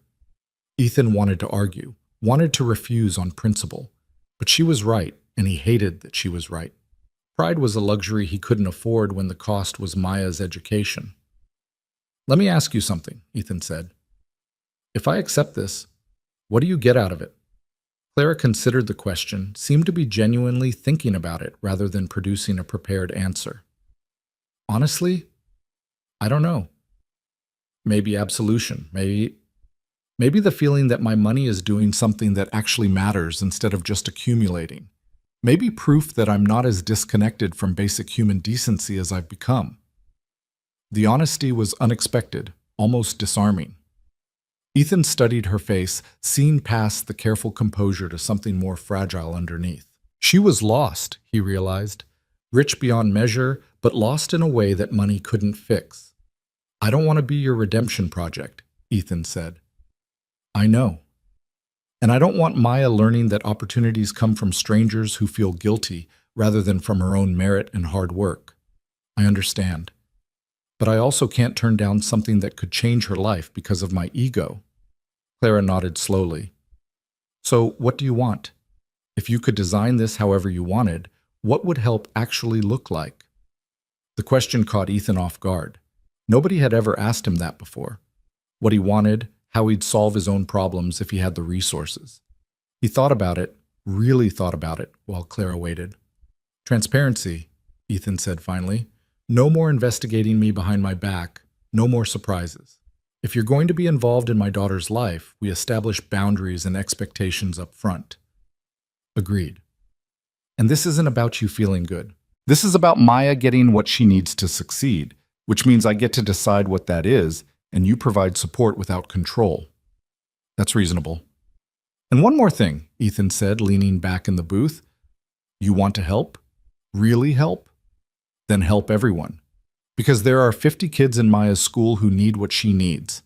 There are families in my building struggling just as hard. You want redemption or absolution or whatever you're looking for? It doesn't come from saving one kid. It comes from fixing the systems that make it necessary to save anyone at all. Clara was quiet for a long moment, processing this. When she spoke, her voice carried a weight that hadn't been there before. You're asking me to do more than write a check. I'm asking you to give a damn about the problem, not just the solution that makes you feel good. That's a bigger commitment than a scholarship. Then maybe you shouldn't have started this, Ethan said. They stared at each other across the worn diner table. Two people from completely different worlds, connected by a moment on a subway train that had seemed insignificant at the time. The waitress came by, refilled Clara's coffee, asked if they wanted anything else. Ethan ordered a coffee he didn't want just to give his hand something to do. I need to think about this, Clara said finally. Not the scholarship, that's yours, no conditions if you want it, but the bigger picture you're painting. I've spent my career believing that efficiency and scale were the answers to everything. You're suggesting something that requires actual engagement, actual understanding, actual presence in communities I've never been part of. I'm suggesting you can't buy your way out of being human, Ethan said. Money's a tool, but it's not a substitute for actually showing up, for actually listening to what people need rather than deciding for them. Claire's phone buzzed on the table between them. She glanced at it, probably some business emergency that would normally command her immediate attention, and turned it face down without responding. The gesture felt significant, a small choosing of this conversation over whatever empire-managing crisis was waiting. Tell me about Maya, Clara said. Not the file I read about her grades and her school. Tell me who she is. It was a peace offering, Ethan recognized, an attempt to do what he'd asked, to see them as people rather than problems to be solved. He could refuse, could walk out of this diner and this uncomfortable conversation and maybe save his pride but lose the opportunity. Or he could try, could meet this flawed gesture halfway and see if something better than its beginning could grow from it. She's 6, Ethan started slowly. She counts everything, stairs, cracks in the sidewalk, how many peas are on her plate. She's obsessed with butterflies right now, keeps drawing them in the margins of her homework. She's terrified of thunderstorms, but pretends she's not because she thinks it makes me worry. She asks questions about her mother sometimes, and I try to answer honestly, even when it breaks my heart. She's the best thing I've ever done, the only thing I've done that actually matters. Clara listened without interrupting, and Ethan found himself continuing, talking about Maya's gap-toothed smile and her fierce loyalty to her stuffed rabbit and the way she hummed when she was concentrating. He talked about the daycare teacher who'd told him Maya was gifted, which he'd known already, but hearing it confirmed had made him cry in his car afterward, because it meant his daughter had potential he might not be able to nurture properly. When he finally stopped, Claire's expression had shifted into something softer, more genuine. She sounds remarkable, Clara said quietly, and it's clear she has a remarkable father. I'm just trying not to mess her up too badly. But that's what good parents do. They worry about that. Bad parents never question themselves. They talked for another hour, the conversation gradually losing its sharp edges as they found unexpected common ground. Clara talked about her own childhood, middle class but comfortable, parents who'd believed in education and hard work. She talked about building her first company in her 20s, the 100-hour weeks and the fear of failure, and the slow realization that success hadn't brought the satisfaction she'd expected. I thought if I made enough money, earned enough respect, built something big enough, I'd feel... She trailed off, searching for words. I don't know, complete. But mostly I just feel isolated. Everyone wants something from me, my money, my influence, my endorsement. Nobody just wants to have coffee and talk about their kid. That's because you've constructed your life to make that impossible, Ethan said. You've surrounded yourself with people who see you as Clara Whitmore, billionaire. When was the last time someone was allowed to just see you as Clara? She couldn't answer that question, and her inability to answer was its own response. They parted around 9:30, stepping out into the November cold that bit at exposed skin and turned breath visible. Clara's car was parked down the block, sleek, black, expensive, but understated. Ethan would walk home. So, Clara said, shoving her hands in her pockets, The scholarship, yes or no? Ethan took a breath, made the decision he'd already known he'd make. Yes, but on the terms we discussed, transparency, no control, and you think about the bigger picture. Deal. Clara extended her hand, and this time when Ethan shook it, it felt less like a business transaction and more like the beginning of something he couldn't quite name yet. One more thing, Ethan said. Maya knows I'm meeting with someone about school funding. She's going to want to meet you to say thank you because that's how I'm raising her. You up for that? Clara looked genuinely nervous for the first time that evening. I've never been good with children. You just have to show up and be honest. Kids have excellent radar for bullshit. That's what I'm afraid of. Despite everything, Ethan smiled. Saturday morning, 10 a.m. The playground on 126th. Bring coffee, not gifts, and be prepared to answer questions about butterflies. Clara nodded, looking like she'd just agreed to face a boardroom full of hostile investors. Saturday, 10 a.m., butterflies. Got it. She drove away, leaving Ethan standing on the sidewalk, watching her taillights disappear into traffic. He felt exhausted, but also strangely energized, like he'd survived something dangerous and come out the other side changed.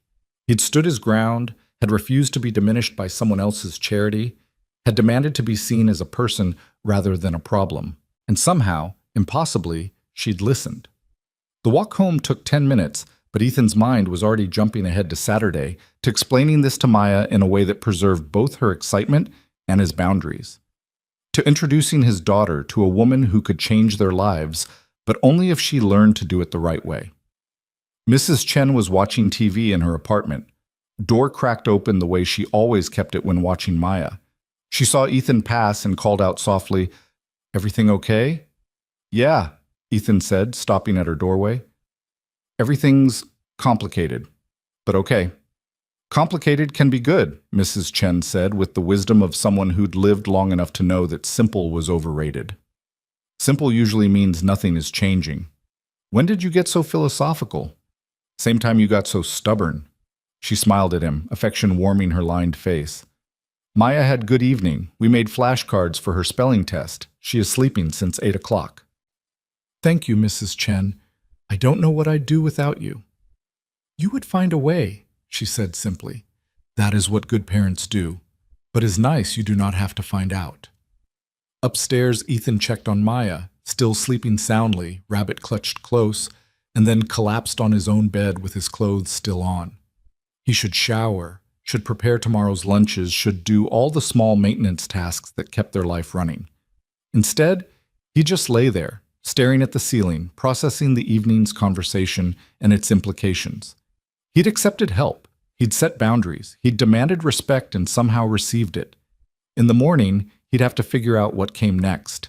How to navigate this strange new relationship with a woman who had more money than he could conceptualize, but less understanding of basic human connection than Maya did. But for now, in this moment, Ethan let himself feel something he hadn't felt in years.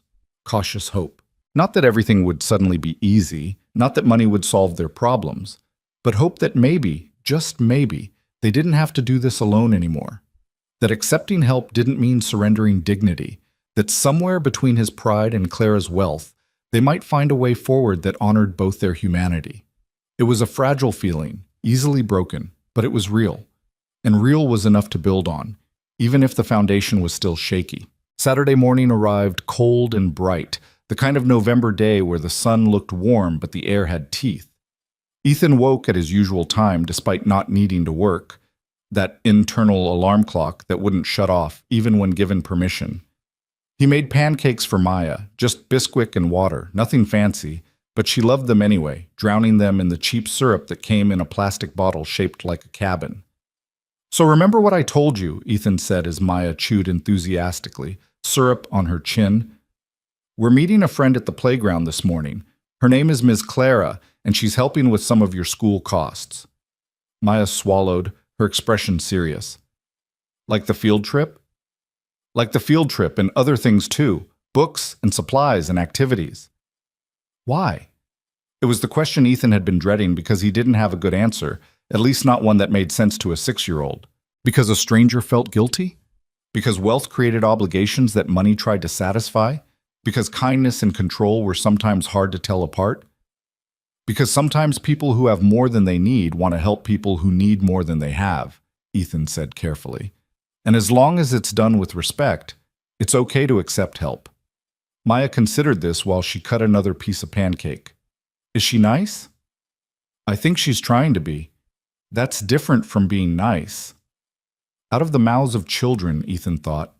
Yeah, Maya Bird, it is different, but trying is how people become nice, so we're going to give her a chance, okay? Okay, can I bring my butterfly drawings to show her? Absolutely. They arrived at the playground at 9:55, 5 minutes early because Ethan was pathologically incapable of being late to anything. The park was busy with weekend traffic, kids shrieking on the jungle gym, parents clustered in conversation groups, the familiar chaos of neighborhood life on a Saturday morning.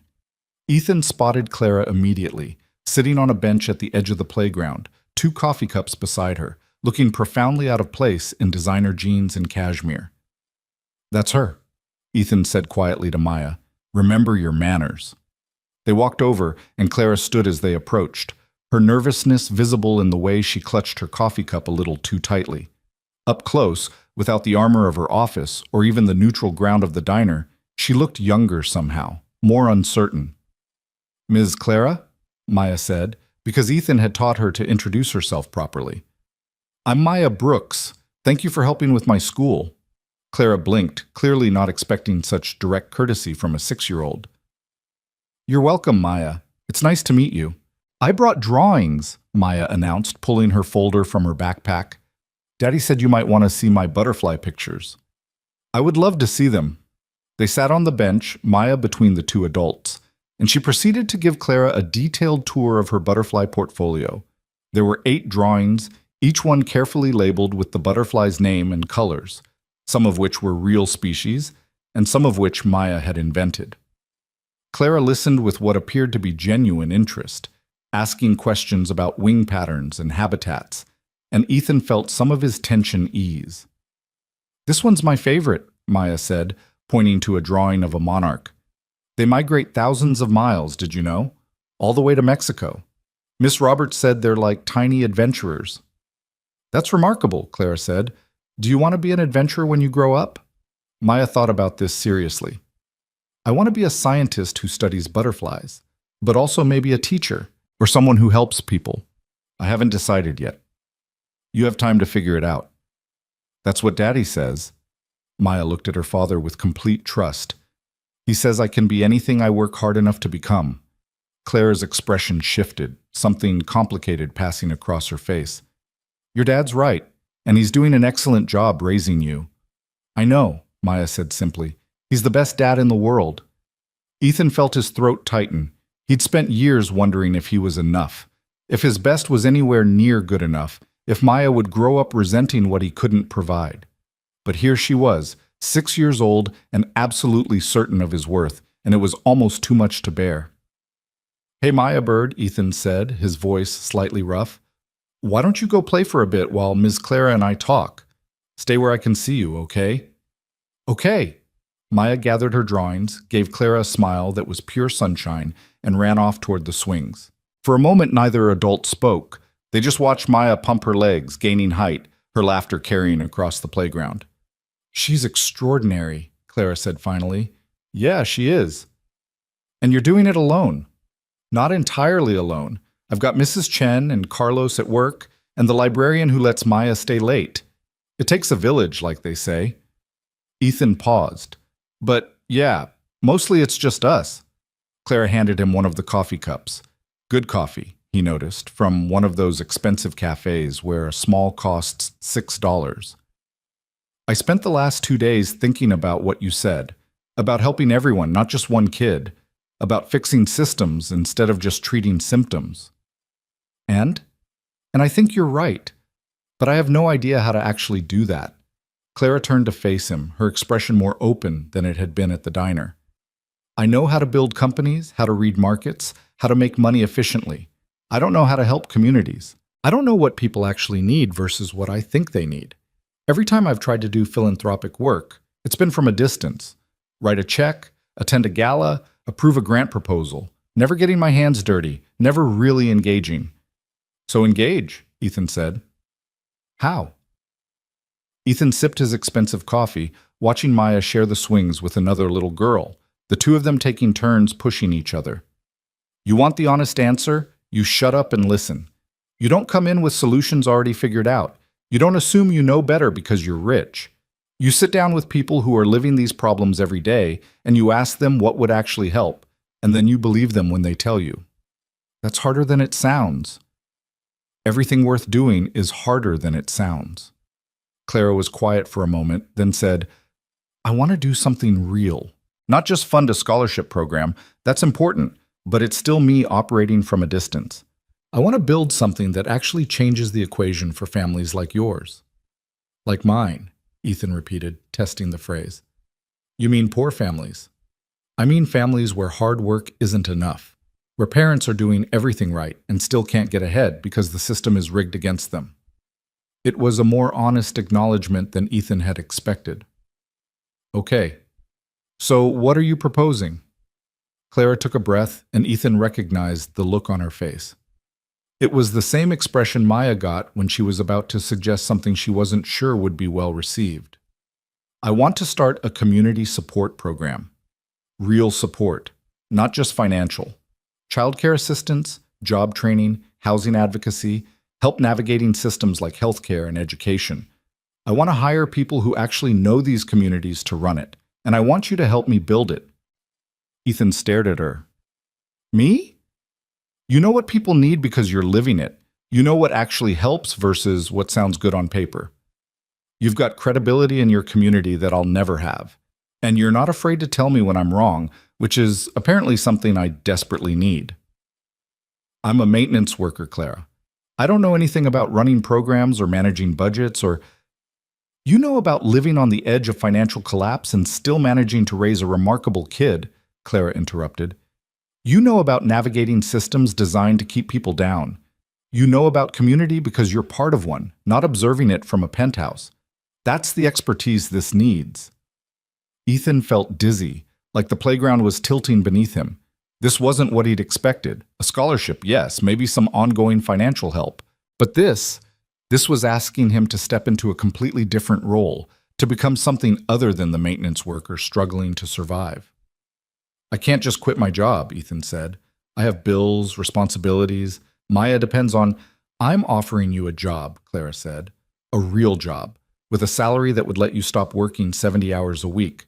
Benefits, including health care that would help with your medical debt. Enough that you could breathe, maybe for the first time since your wife died. The mention of Jennifer hit Ethan like a physical blow. Clara must have seen it in his face because she winced. I'm sorry, that was... No, Ethan said quietly. It's true. I haven't been able to breathe in 3 years. I've been in survival mode so long I don't remember what normal feels like. So let me help make it possible for you to remember. Ethan watched Maya on the swings, her joy uncomplicated and pure. What would it mean for her if he took this job? More time together, certainly. Less exhaustion. Less stress radiating from him that she absorbed even when he tried to hide it.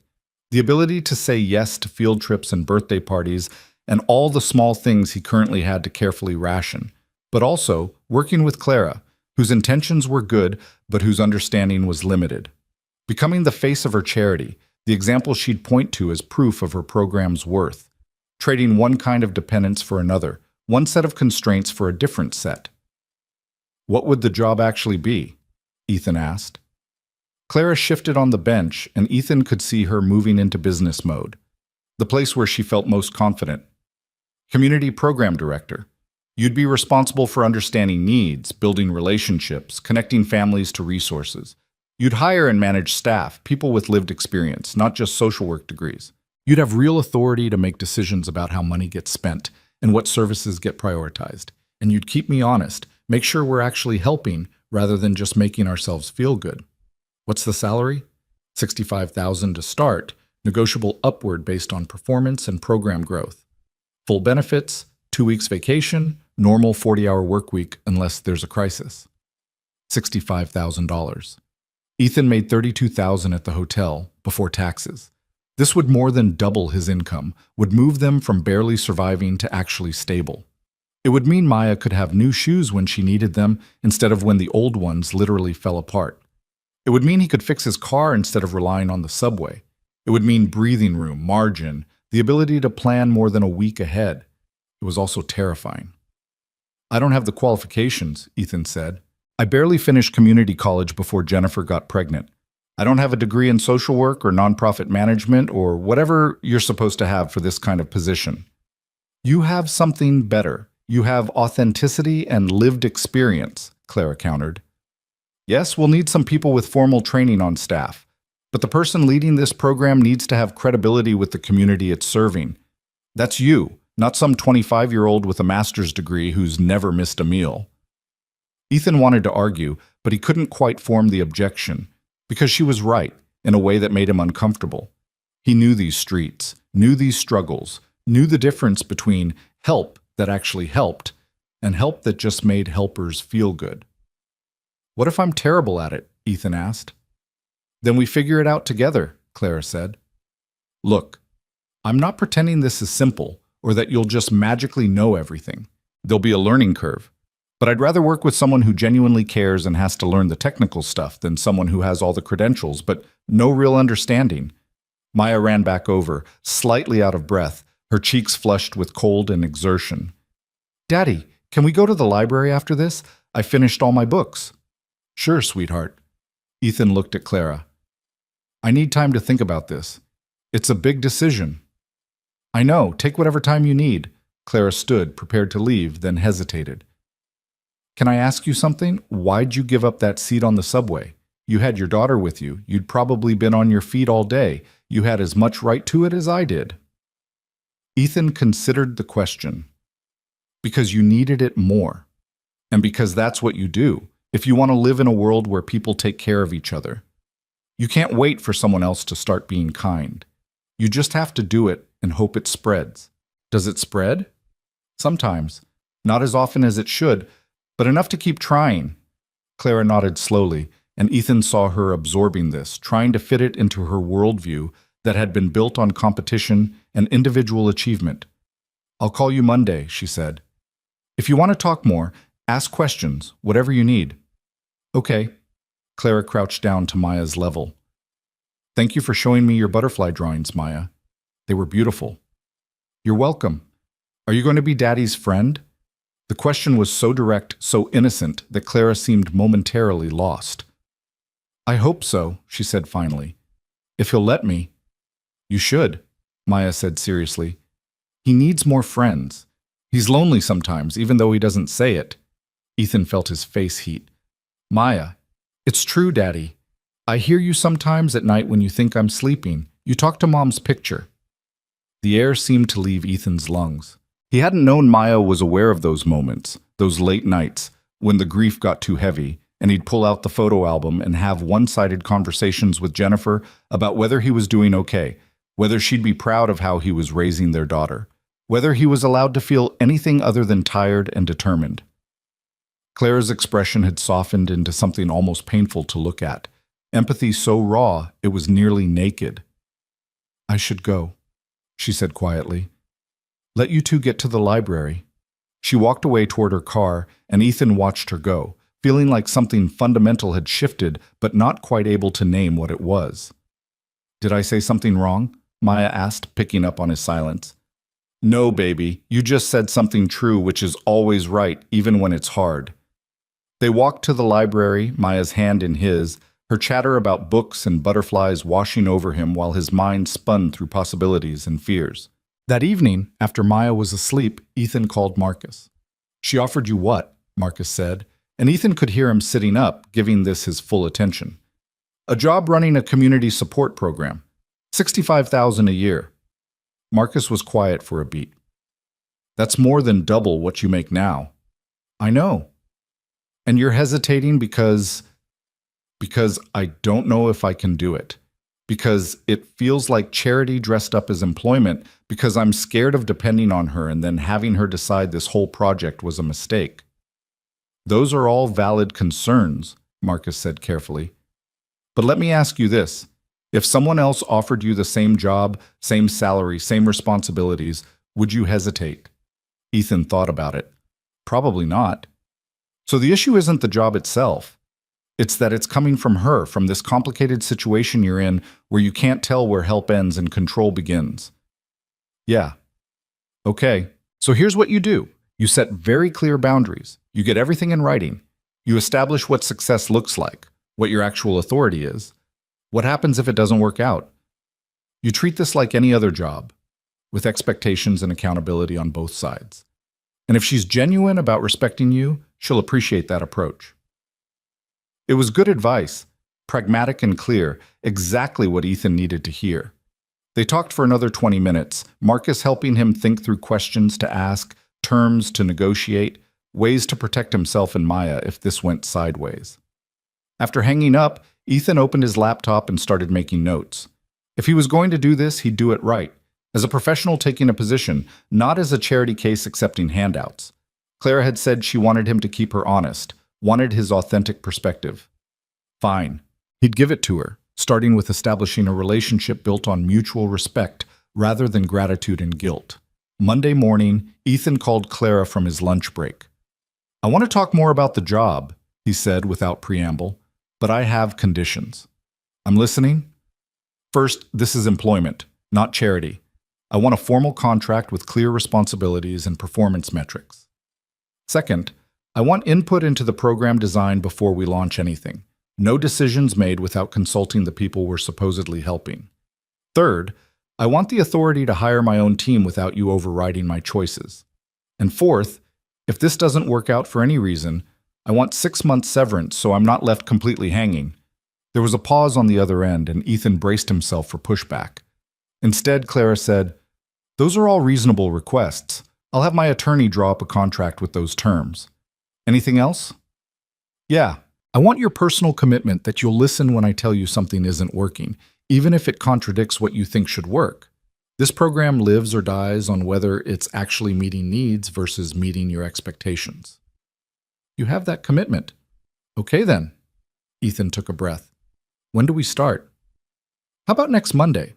That gives you time to give notice at the hotel and figure out childcare logistics."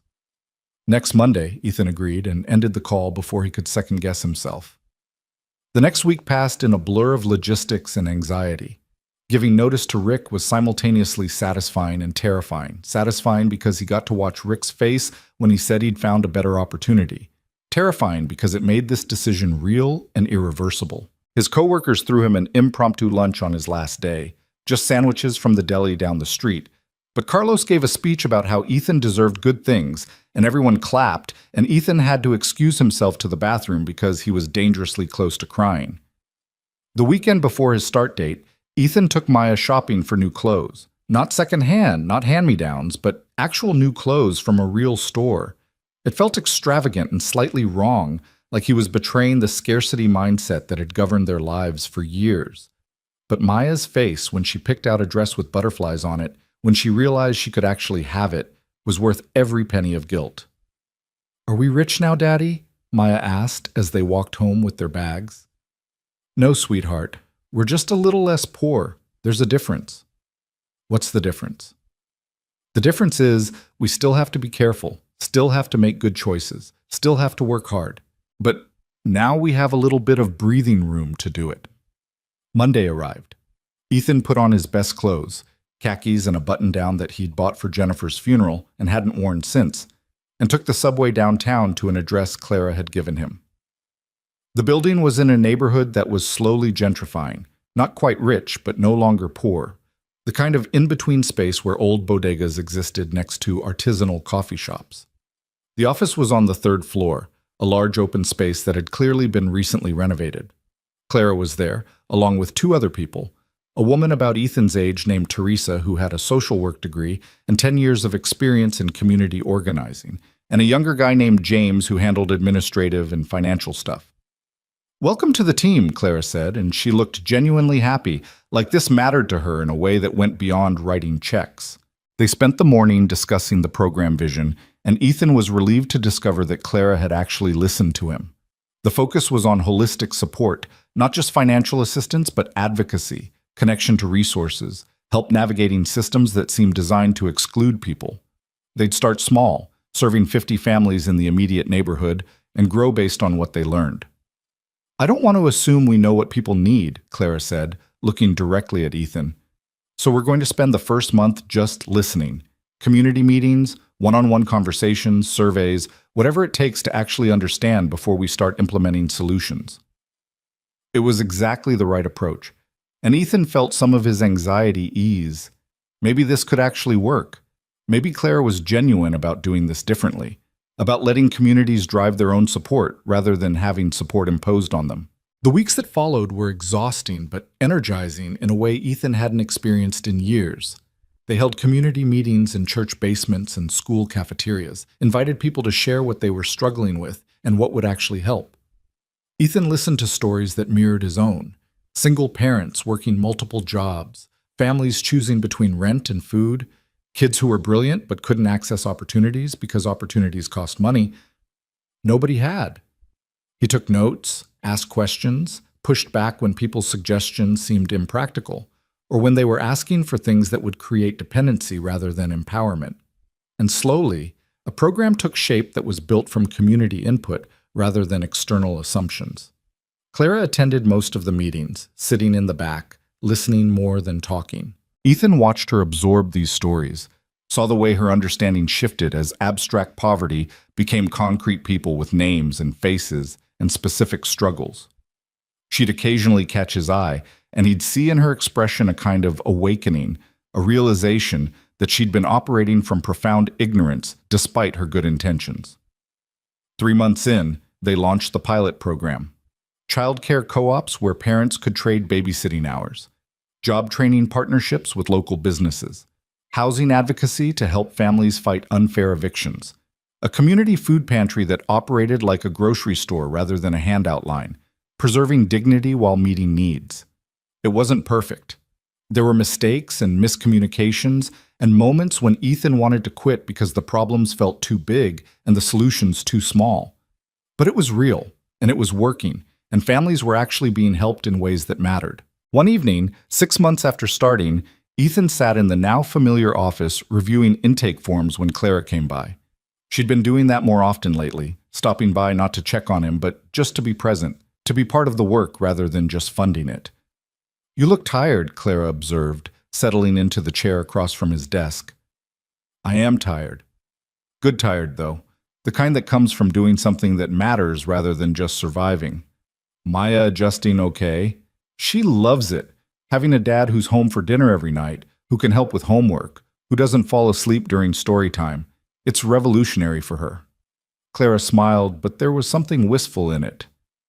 "You're good at this, you know. The community trusts you in a way they'll never trust me." "They trust you more than you think," Ethan said. "But yeah, there's a difference. You're still the rich lady who funds the program. I'm the guy who lived in the same building as half of them, who knows what it's like to choose between electricity and food." "Does that bother you? That distinction?" Ethan considered the question. "Sometimes, but mostly I'm just grateful we're both here, doing this work, even if we came to it from completely different directions." They sat in comfortable silence for a moment, and Ethan realized that somewhere along the way they'd become something like friends. Not equals, the power dynamic was too complicated for that, but genuine allies in a project that mattered to them both. "I was wrong about a lot of things," Clara said quietly. "About what helping meant, about what money could and couldn't do, about how to actually make a difference. You were right to call me out that night in the diner. You were trying. That counts for something." "Does it? Or does trying without understanding just make things worse?" "Both can be true," Ethan said. "You were trying in the wrong way, but at least you were willing to learn a better way. A lot of people with your resources wouldn't have bothered." Clara looked at him for a long moment, then said, "Thank you for taking a chance on this. On me. Thank you for listening when I told you how to do it right."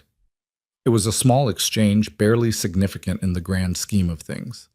But it marked something important, a mutual recognition that they'd built something together, that both their perspectives had been necessary, that neither of them could have done this alone. Outside, the city continued its endless rhythm, 8 million people living 8 million lives, most of them struggling in ways large and small. Ethan and Clara couldn't fix all of it, couldn't solve systemic poverty with one community program. But they could help 50 families, and those 50 families could help others. And maybe kindness could spread the way Ethan had told Clara it could. One small act building on another until something larger emerged. It was a fragile hope, easily broken by cynicism or exhaustion or the sheer weight of need that never seemed to diminish. But it was real, and it was growing, and for now, that was enough. 3 years passed, though they felt both longer and shorter than that. Longer because so much had changed, shorter because the work never stopped long enough to measure the distance traveled.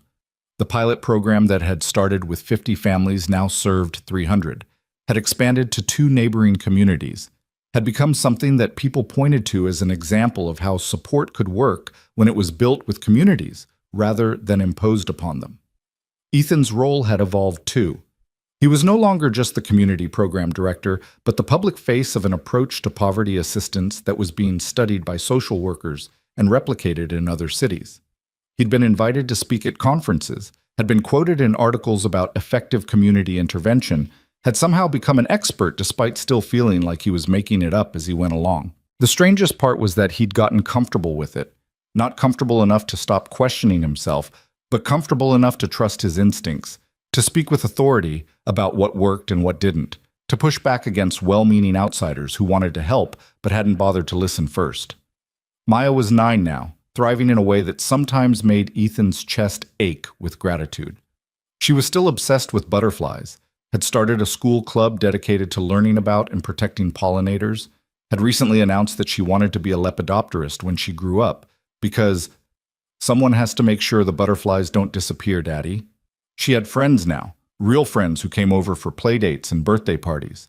She had new clothes when she needed them, books that weren't from the library's discard pile, the ability to say yes to field trips and extracurricular activities without Ethan having to perform financial gymnastics. She was still the same kid, curious, kind, fiercely protective of her stuffed rabbit, but she carried herself with a confidence that came from not having to worry about whether her father could afford her school lunch. The medical debt was gone, paid off through a combination of his improved salary and a negotiated settlement that Clara had helped broker. The apartment was better too. They'd moved to a 2-bedroom in the same building, still 4th floor, but now Maya had her own room. Walls she'd painted yellow with Ethan's help, covered in her butterfly drawings and photos of her friends. Mrs. Chen was still on the 2nd floor, still dropping by with soup, still being the grandmother Maya had never known she needed. Carlos had joined the program staff 6 months ago, leaving the hotel to become their housing advocacy coordinator, and was currently helping families fight predatory landlords with a ferocity that came from having lived through the same struggles himself. But the work was hard, harder than Ethan had anticipated, even knowing what he knew about poverty and systemic barriers. For every family they helped stabilize, there were 5 more on the waiting list. For every small victory, a mother landing a living wage job, a child getting access to therapy, a family avoiding eviction, there were defeats that cut deep. Budget limitations that meant saying no to people who desperately needed help. Situations too complex to solve with the resources available. The slow, grinding realization that individual support couldn't fix structural problems, that they were applying bandages to wounds that required surgery. It wore on all of them, but especially on Ethan, who took every limitation personally, every person he couldn't help as evidence of his own inadequacy. Clara noticed, because Clara had gotten better at noticing over the years, had learned to read the signs of exhaustion, not just in numbers, but in the people around her. "You're burning out," she said one evening when they were both working late. The office quiet except for the hum of computers and the distant sound of traffic. "I'm fine," Ethan said automatically, not looking up from the grant proposal he was reviewing. "That's what you always say. And then you work through lunch and stay until 8 and come in on weekends because you can't stand the thought of someone not getting help because you took a day off." Ethan finally looked at her, exhaustion written in the lines around his eyes. "What else am I supposed to do, Clara? Tell people we can't help them because I need a vacation?" "You're supposed to build a sustainable system that doesn't depend on you working yourself to death," Clara said, her voice gentle but firm. "You're supposed to model the healthy boundaries you're always telling our clients to establish. You're supposed to trust your team to carry some of this weight. The team is already stretched thin. Then we hire more people. We expand capacity. We fundraise. We partner with other organizations. We get creative. What we don't do is sacrifice your health and your relationship with Maya because you've decided you're personally responsible for solving every problem. It was the mention of Maya that broke through Ethan's defenses. He set down his pen, rubbed his eyes with the heels of his hands. She asked me yesterday if I was mad at her. Clara's expression shifted into concern. Why would she think that? Because I've been distracted, short-tempered, not really present even when I'm home. She notices everything, always has, and she's learned to blame herself when adults are stressed because that's what kids do. What did you tell her?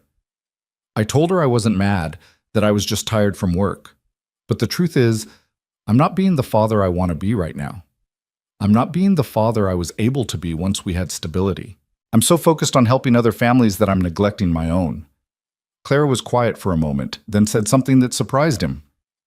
I've been thinking about stepping back. Ethan looked at her sharply. What do you mean, stepping back? Not from funding. The program will always have my financial support. But from day-to-day involvement, I think I've served my purpose here, and now I'm getting in the way more than I'm helping. That's not true. It is true, Clara said firmly. You don't need me sitting in on meetings anymore. Don't need me weighing in on decisions that you and the team are more qualified to make. I've learned what I needed to learn about doing this work with humility and respect. But I've also learned that sometimes the most helpful thing wealthy people can do is write the check and get out of the way. Ethan felt something complicated twist in his chest, relief mixed with something that felt almost like loss. Over 3 years, Clara had become more than a funder or even a colleague. She'd become a friend, someone whose perspective he valued even when they disagreed, someone who'd proven herself willing to learn and change and admit when she was wrong. I'd miss you, Ethan said quietly. Your presence in the work, I mean, not just your money. Clara's smile was warm but sad. I'd miss this too. But I'm not disappearing, Ethan. I'm just moving to where I can be most useful, which isn't in these offices every day. I've been talking to other funders, building a coalition to support community-based programs like ours across the city, trying to change how philanthropy operates at a systemic level rather than just funding one good project. That sounds like exactly what you should be doing. And you should be running this program with a co-director who can share the operational load while you focus on the community relationship work you're actually best at. I've been talking to Teresa. She's interested and qualified, and you trust her. It made sense. All of it made sense, which was why Ethan was resisting it. Because accepting help still felt like admitting weakness, even after 3 years of preaching the opposite to the families they served. Because letting go of control felt dangerous when he'd spent so long believing that his vigilance was the only thing standing between success and failure. I'll think about it, Ethan said finally. Think fast, Clara replied, because you've got a 9-year-old who needs her father present, and a team that needs a leader who's not running on fumes, and a program that's too important to let your martyrdom complex destroy it. The words were harsh but true, delivered with the kind of honesty that only real friendship could sustain. Ethan nodded, acknowledging the hit, grateful for it even as it stung. That conversation marked a turning point. Within 2 months, Teresa had stepped into a co-director role, taking over operations and administration while Ethan focused on community engagement and program design. Clara reduced her office presence to once a week, spending her other time building the funder coalition she'd described, leveraging her wealth and influence in ways that were more strategic and less intrusive. The shift gave Ethan breathing room he hadn't realized he needed. He started leaving work at 5:30, eating dinner with Maya every night, helping with homework without his mind drifting to unanswered emails. He took Saturdays off completely, spending them with Maya at museums and parks, and the library where she'd discovered a love of reading that rivaled her passion for butterflies. One Saturday morning in early spring, 4 years after that subway ride that had started everything, Ethan and Maya were walking to the community center where the program had started hosting weekend activities for families. The air was warm, the first real warmth after a brutal winter, and the neighborhood was alive with people who'd been hibernating for months. They passed the playground where Ethan had first introduced Maya to Clara, where a 6-year-old had shown butterfly drawings to a nervous billionaire. Maya barely remembered that meeting now, though she'd grown comfortable with Clara's presence in their lives. had even started calling her Aunt Clara, with Clara's slightly flustered permission. "Daddy," Maya said, her hand in his, "can I ask you something?" "Always, Maya Bird." "Do you remember when we used to be poor?" The question caught Ethan off guard. They'd never explicitly discussed their financial situation with Maya beyond the basic mechanics of budgeting and careful spending. He'd tried to shield her from the worst of the stress, though obviously he'd failed more than he'd succeeded. "We weren't exactly poor, sweetheart. We just didn't have much extra." "Mrs. Chen says we were poor. She says you worked very hard to make sure I never felt like we were, but we were." Ethan thought about lying, about softening it further, but Maya was 9 and deserved honesty. "Yeah, we were pretty poor. Is that something you think about?" "Sometimes. Mostly I'm just grateful it's different now, but also—" She paused, working through whatever thought was forming. "I want to make sure other kids don't have to be poor like we were. Is that okay to want?" Ethan stopped walking, crouched down so he was at her eye level. "That's more than okay to want, Maya. That's exactly right to want. In fact, that's what Aunt Claire and I have been trying to do with the community program, make things better for families who are struggling like we used to." "Can kids help with that?" "Absolutely. Why do you ask?" Maya's face lit up with the enthusiasm that always preceded her big ideas. "My butterfly club wants to do a fundraiser. We were going to donate the money to help save monarch habitats, but I was thinking, what if we donated it to the community program instead? To help families with kids like me?" Ethan felt his throat tighten with pride so fierce it was almost painful. "I think that would be amazing. How much are you hoping to raise?" "Maybe $100? We're going to sell cookies and do a butterfly garden tour and ask for donations." $100 was nothing compared to the program's budget, wouldn't even cover one family's emergency assistance. But that wasn't the point. The point was a 9-year-old who'd been raised in scarcity choosing to help others, who'd internalized not bitterness about what she'd lacked, but compassion for people still lacking. "I think your fundraiser is a great idea," Ethan said, his voice rougher than usual. "And I'm so proud of you for thinking of it. Will you help us plan it?" "I'd be honored to help." They continued walking, and Ethan found himself thinking about cycles, how poverty perpetuated itself through generations, how trauma passed down through families, how scarcity mindset became inherited wisdom, but also how kindness could perpetuate itself, how compassion could be learned and taught, how one person's choice to give up a subway seat could ripple outward in ways impossible to predict. At the community center, the weekend program was in full swing. Children Maya's age and younger were in the art room, covering themselves and everything around them in paint. Teenagers were in the computer lab, working on college applications with volunteer tutors. Adults were in the main room, some attending a financial literacy workshop, others just sitting and talking, taking advantage of the free childcare to have conversations uninterrupted by small voices demanding attention. Ethan moved through the space, greeting people by name, checking in on how things were going, troubleshooting small problems before they became big ones. This was his favorite part of the job.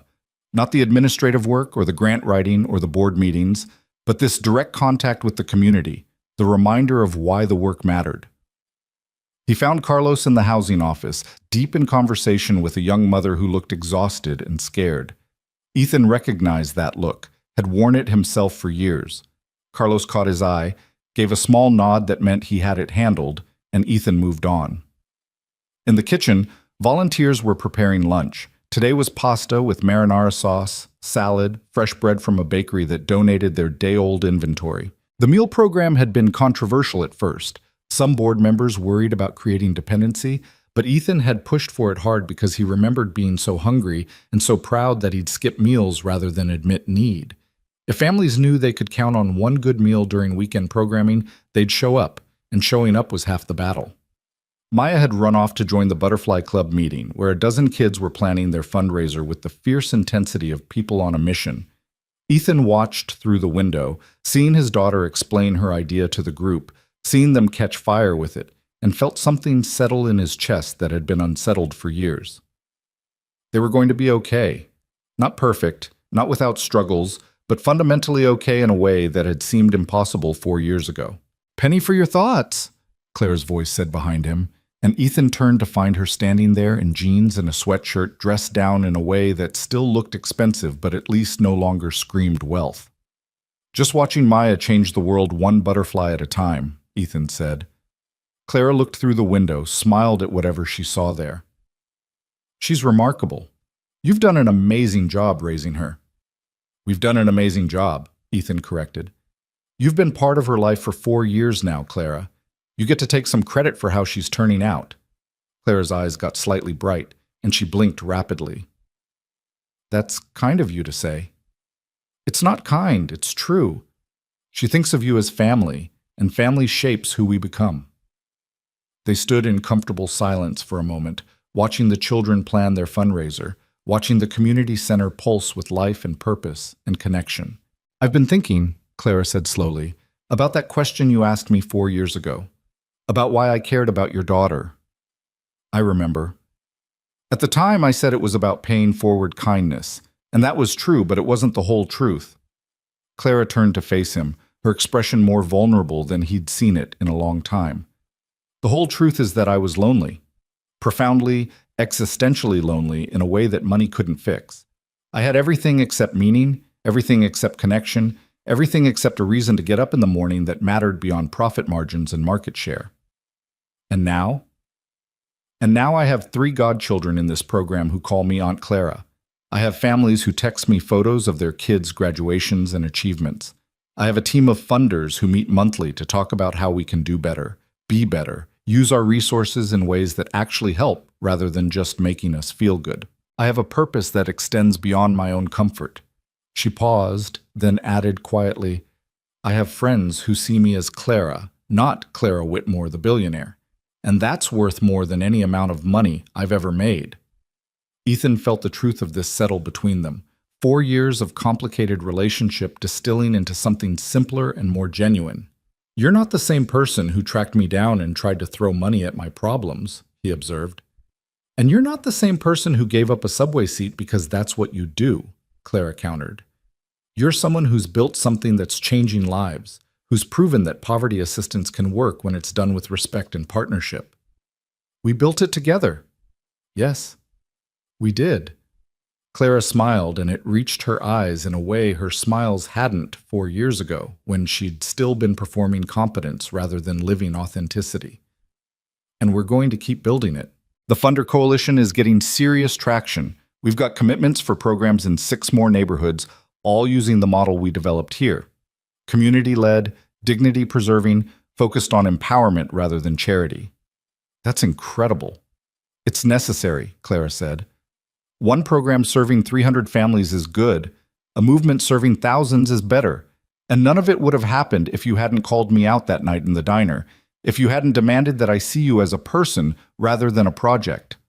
Before Ethan could respond, Maya burst out of the Butterfly Club meeting, practically vibrating with excitement. "Daddy! Aunt Clara! We're going to do the fundraiser next month, and we're going to make butterfly gardens to sell, and we're going to have a bake sale, and we're going to write letters to people asking for donations, and Ms. Rodriguez says she thinks we could raise maybe even $200. Her enthusiasm was infectious. Her belief that $200 could change the world, both naive and absolutely correct. Because it wasn't about the amount. It was about the lesson she was learning, that helping others was possible and important, that scarcity didn't have to breed selfishness. "That sounds amazing, Maya Bird," Ethan said, pulling her into a hug. "Your club is lucky to have you as a member." "I'm lucky to have them," Maya corrected, because apparently she was 9 going on 40 and had already figured out truths about community that most adults never learned. The afternoon continued, filled with the ordinary magic of people taking care of each other, volunteers reading to children, teenagers helping with homework, adults sharing resources and advice, and the simple comfort of not being alone in their struggles. It wasn't perfect, wasn't anywhere close to solving the massive structural problems that created poverty in the first place. But it was real, and it mattered, and it was expanding.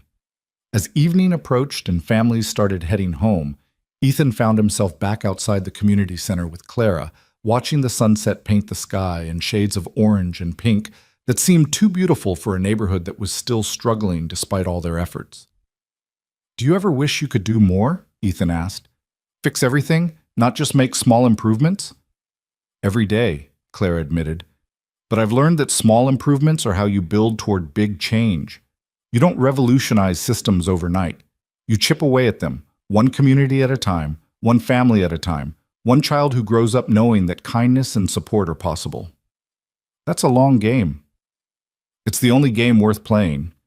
Clara looked at him, and her expression was serious. 4 years ago, I thought I could swoop in and save you.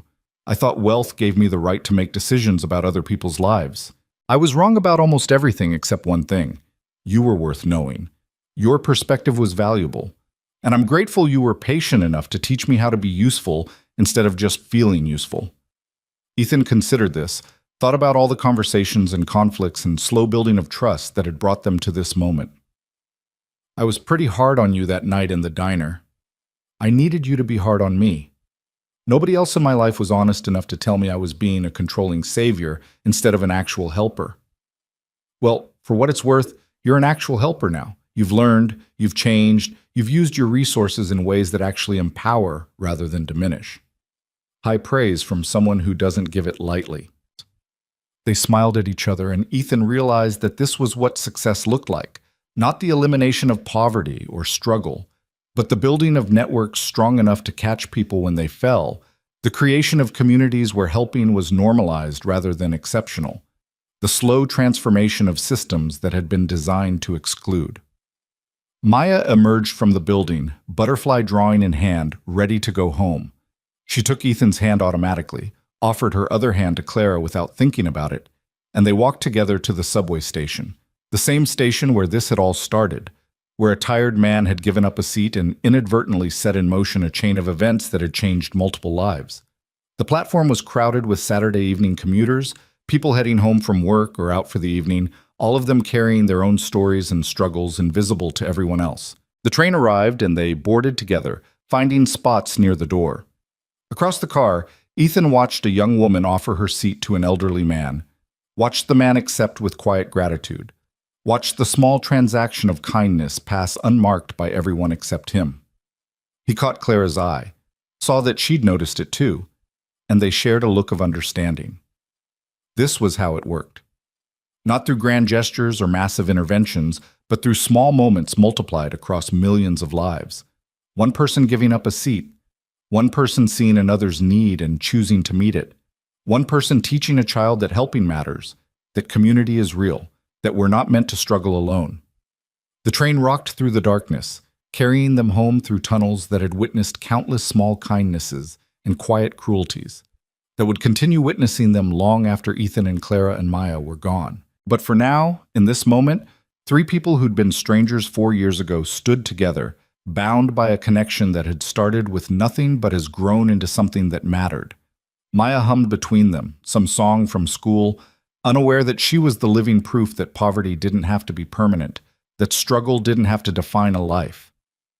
That one moment of kindness could ripple outward into years of change. The train pulled into their stop.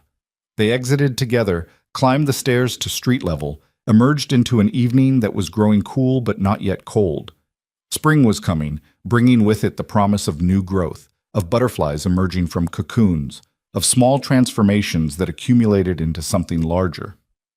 Same time next week? Clara asked, because Saturday volunteering had become part of her routine, part of what gave her life meaning beyond the accumulation of wealth. Same time next week, Ethan confirmed. Clara crouched down to Maya's level. Good luck with your fundraiser planning, kiddo. Let me know if you need any advice on logistics. I will, Aunt Clara. Thank you for coming today. Thank you for letting me be part of your life. Clara stood, gave Ethan a quick hug that had become natural over the years, and headed toward her car. Ethan watched her go, this woman who'd started as a stranger with too much money and too little wisdom and had become someone he genuinely respected and cared about. He and Maya walked the remaining blocks to their building, past the bodega with the cat, past the church with the updated sign announcing a community meal program they'd helped establish, past the lot that was finally being developed into affordable housing after years of advocacy. The neighborhood was changing, slowly but noticeably, becoming more stable without losing its character, creating opportunities without displacing the people who'd lived there through harder times. It wasn't perfect. Gentrification still threatened. Landlords still tried to exploit. Poverty still ground down families despite their best efforts. But it was better, measurably better, and that was worth celebrating. Mrs. Chen was sitting on the front steps when they arrived, enjoying the evening air. She smiled at Maya, who ran over to tell her about the Butterfly Club fundraiser with the enthusiasm of someone who'd never learned that adults might not want to hear every detail of children's projects.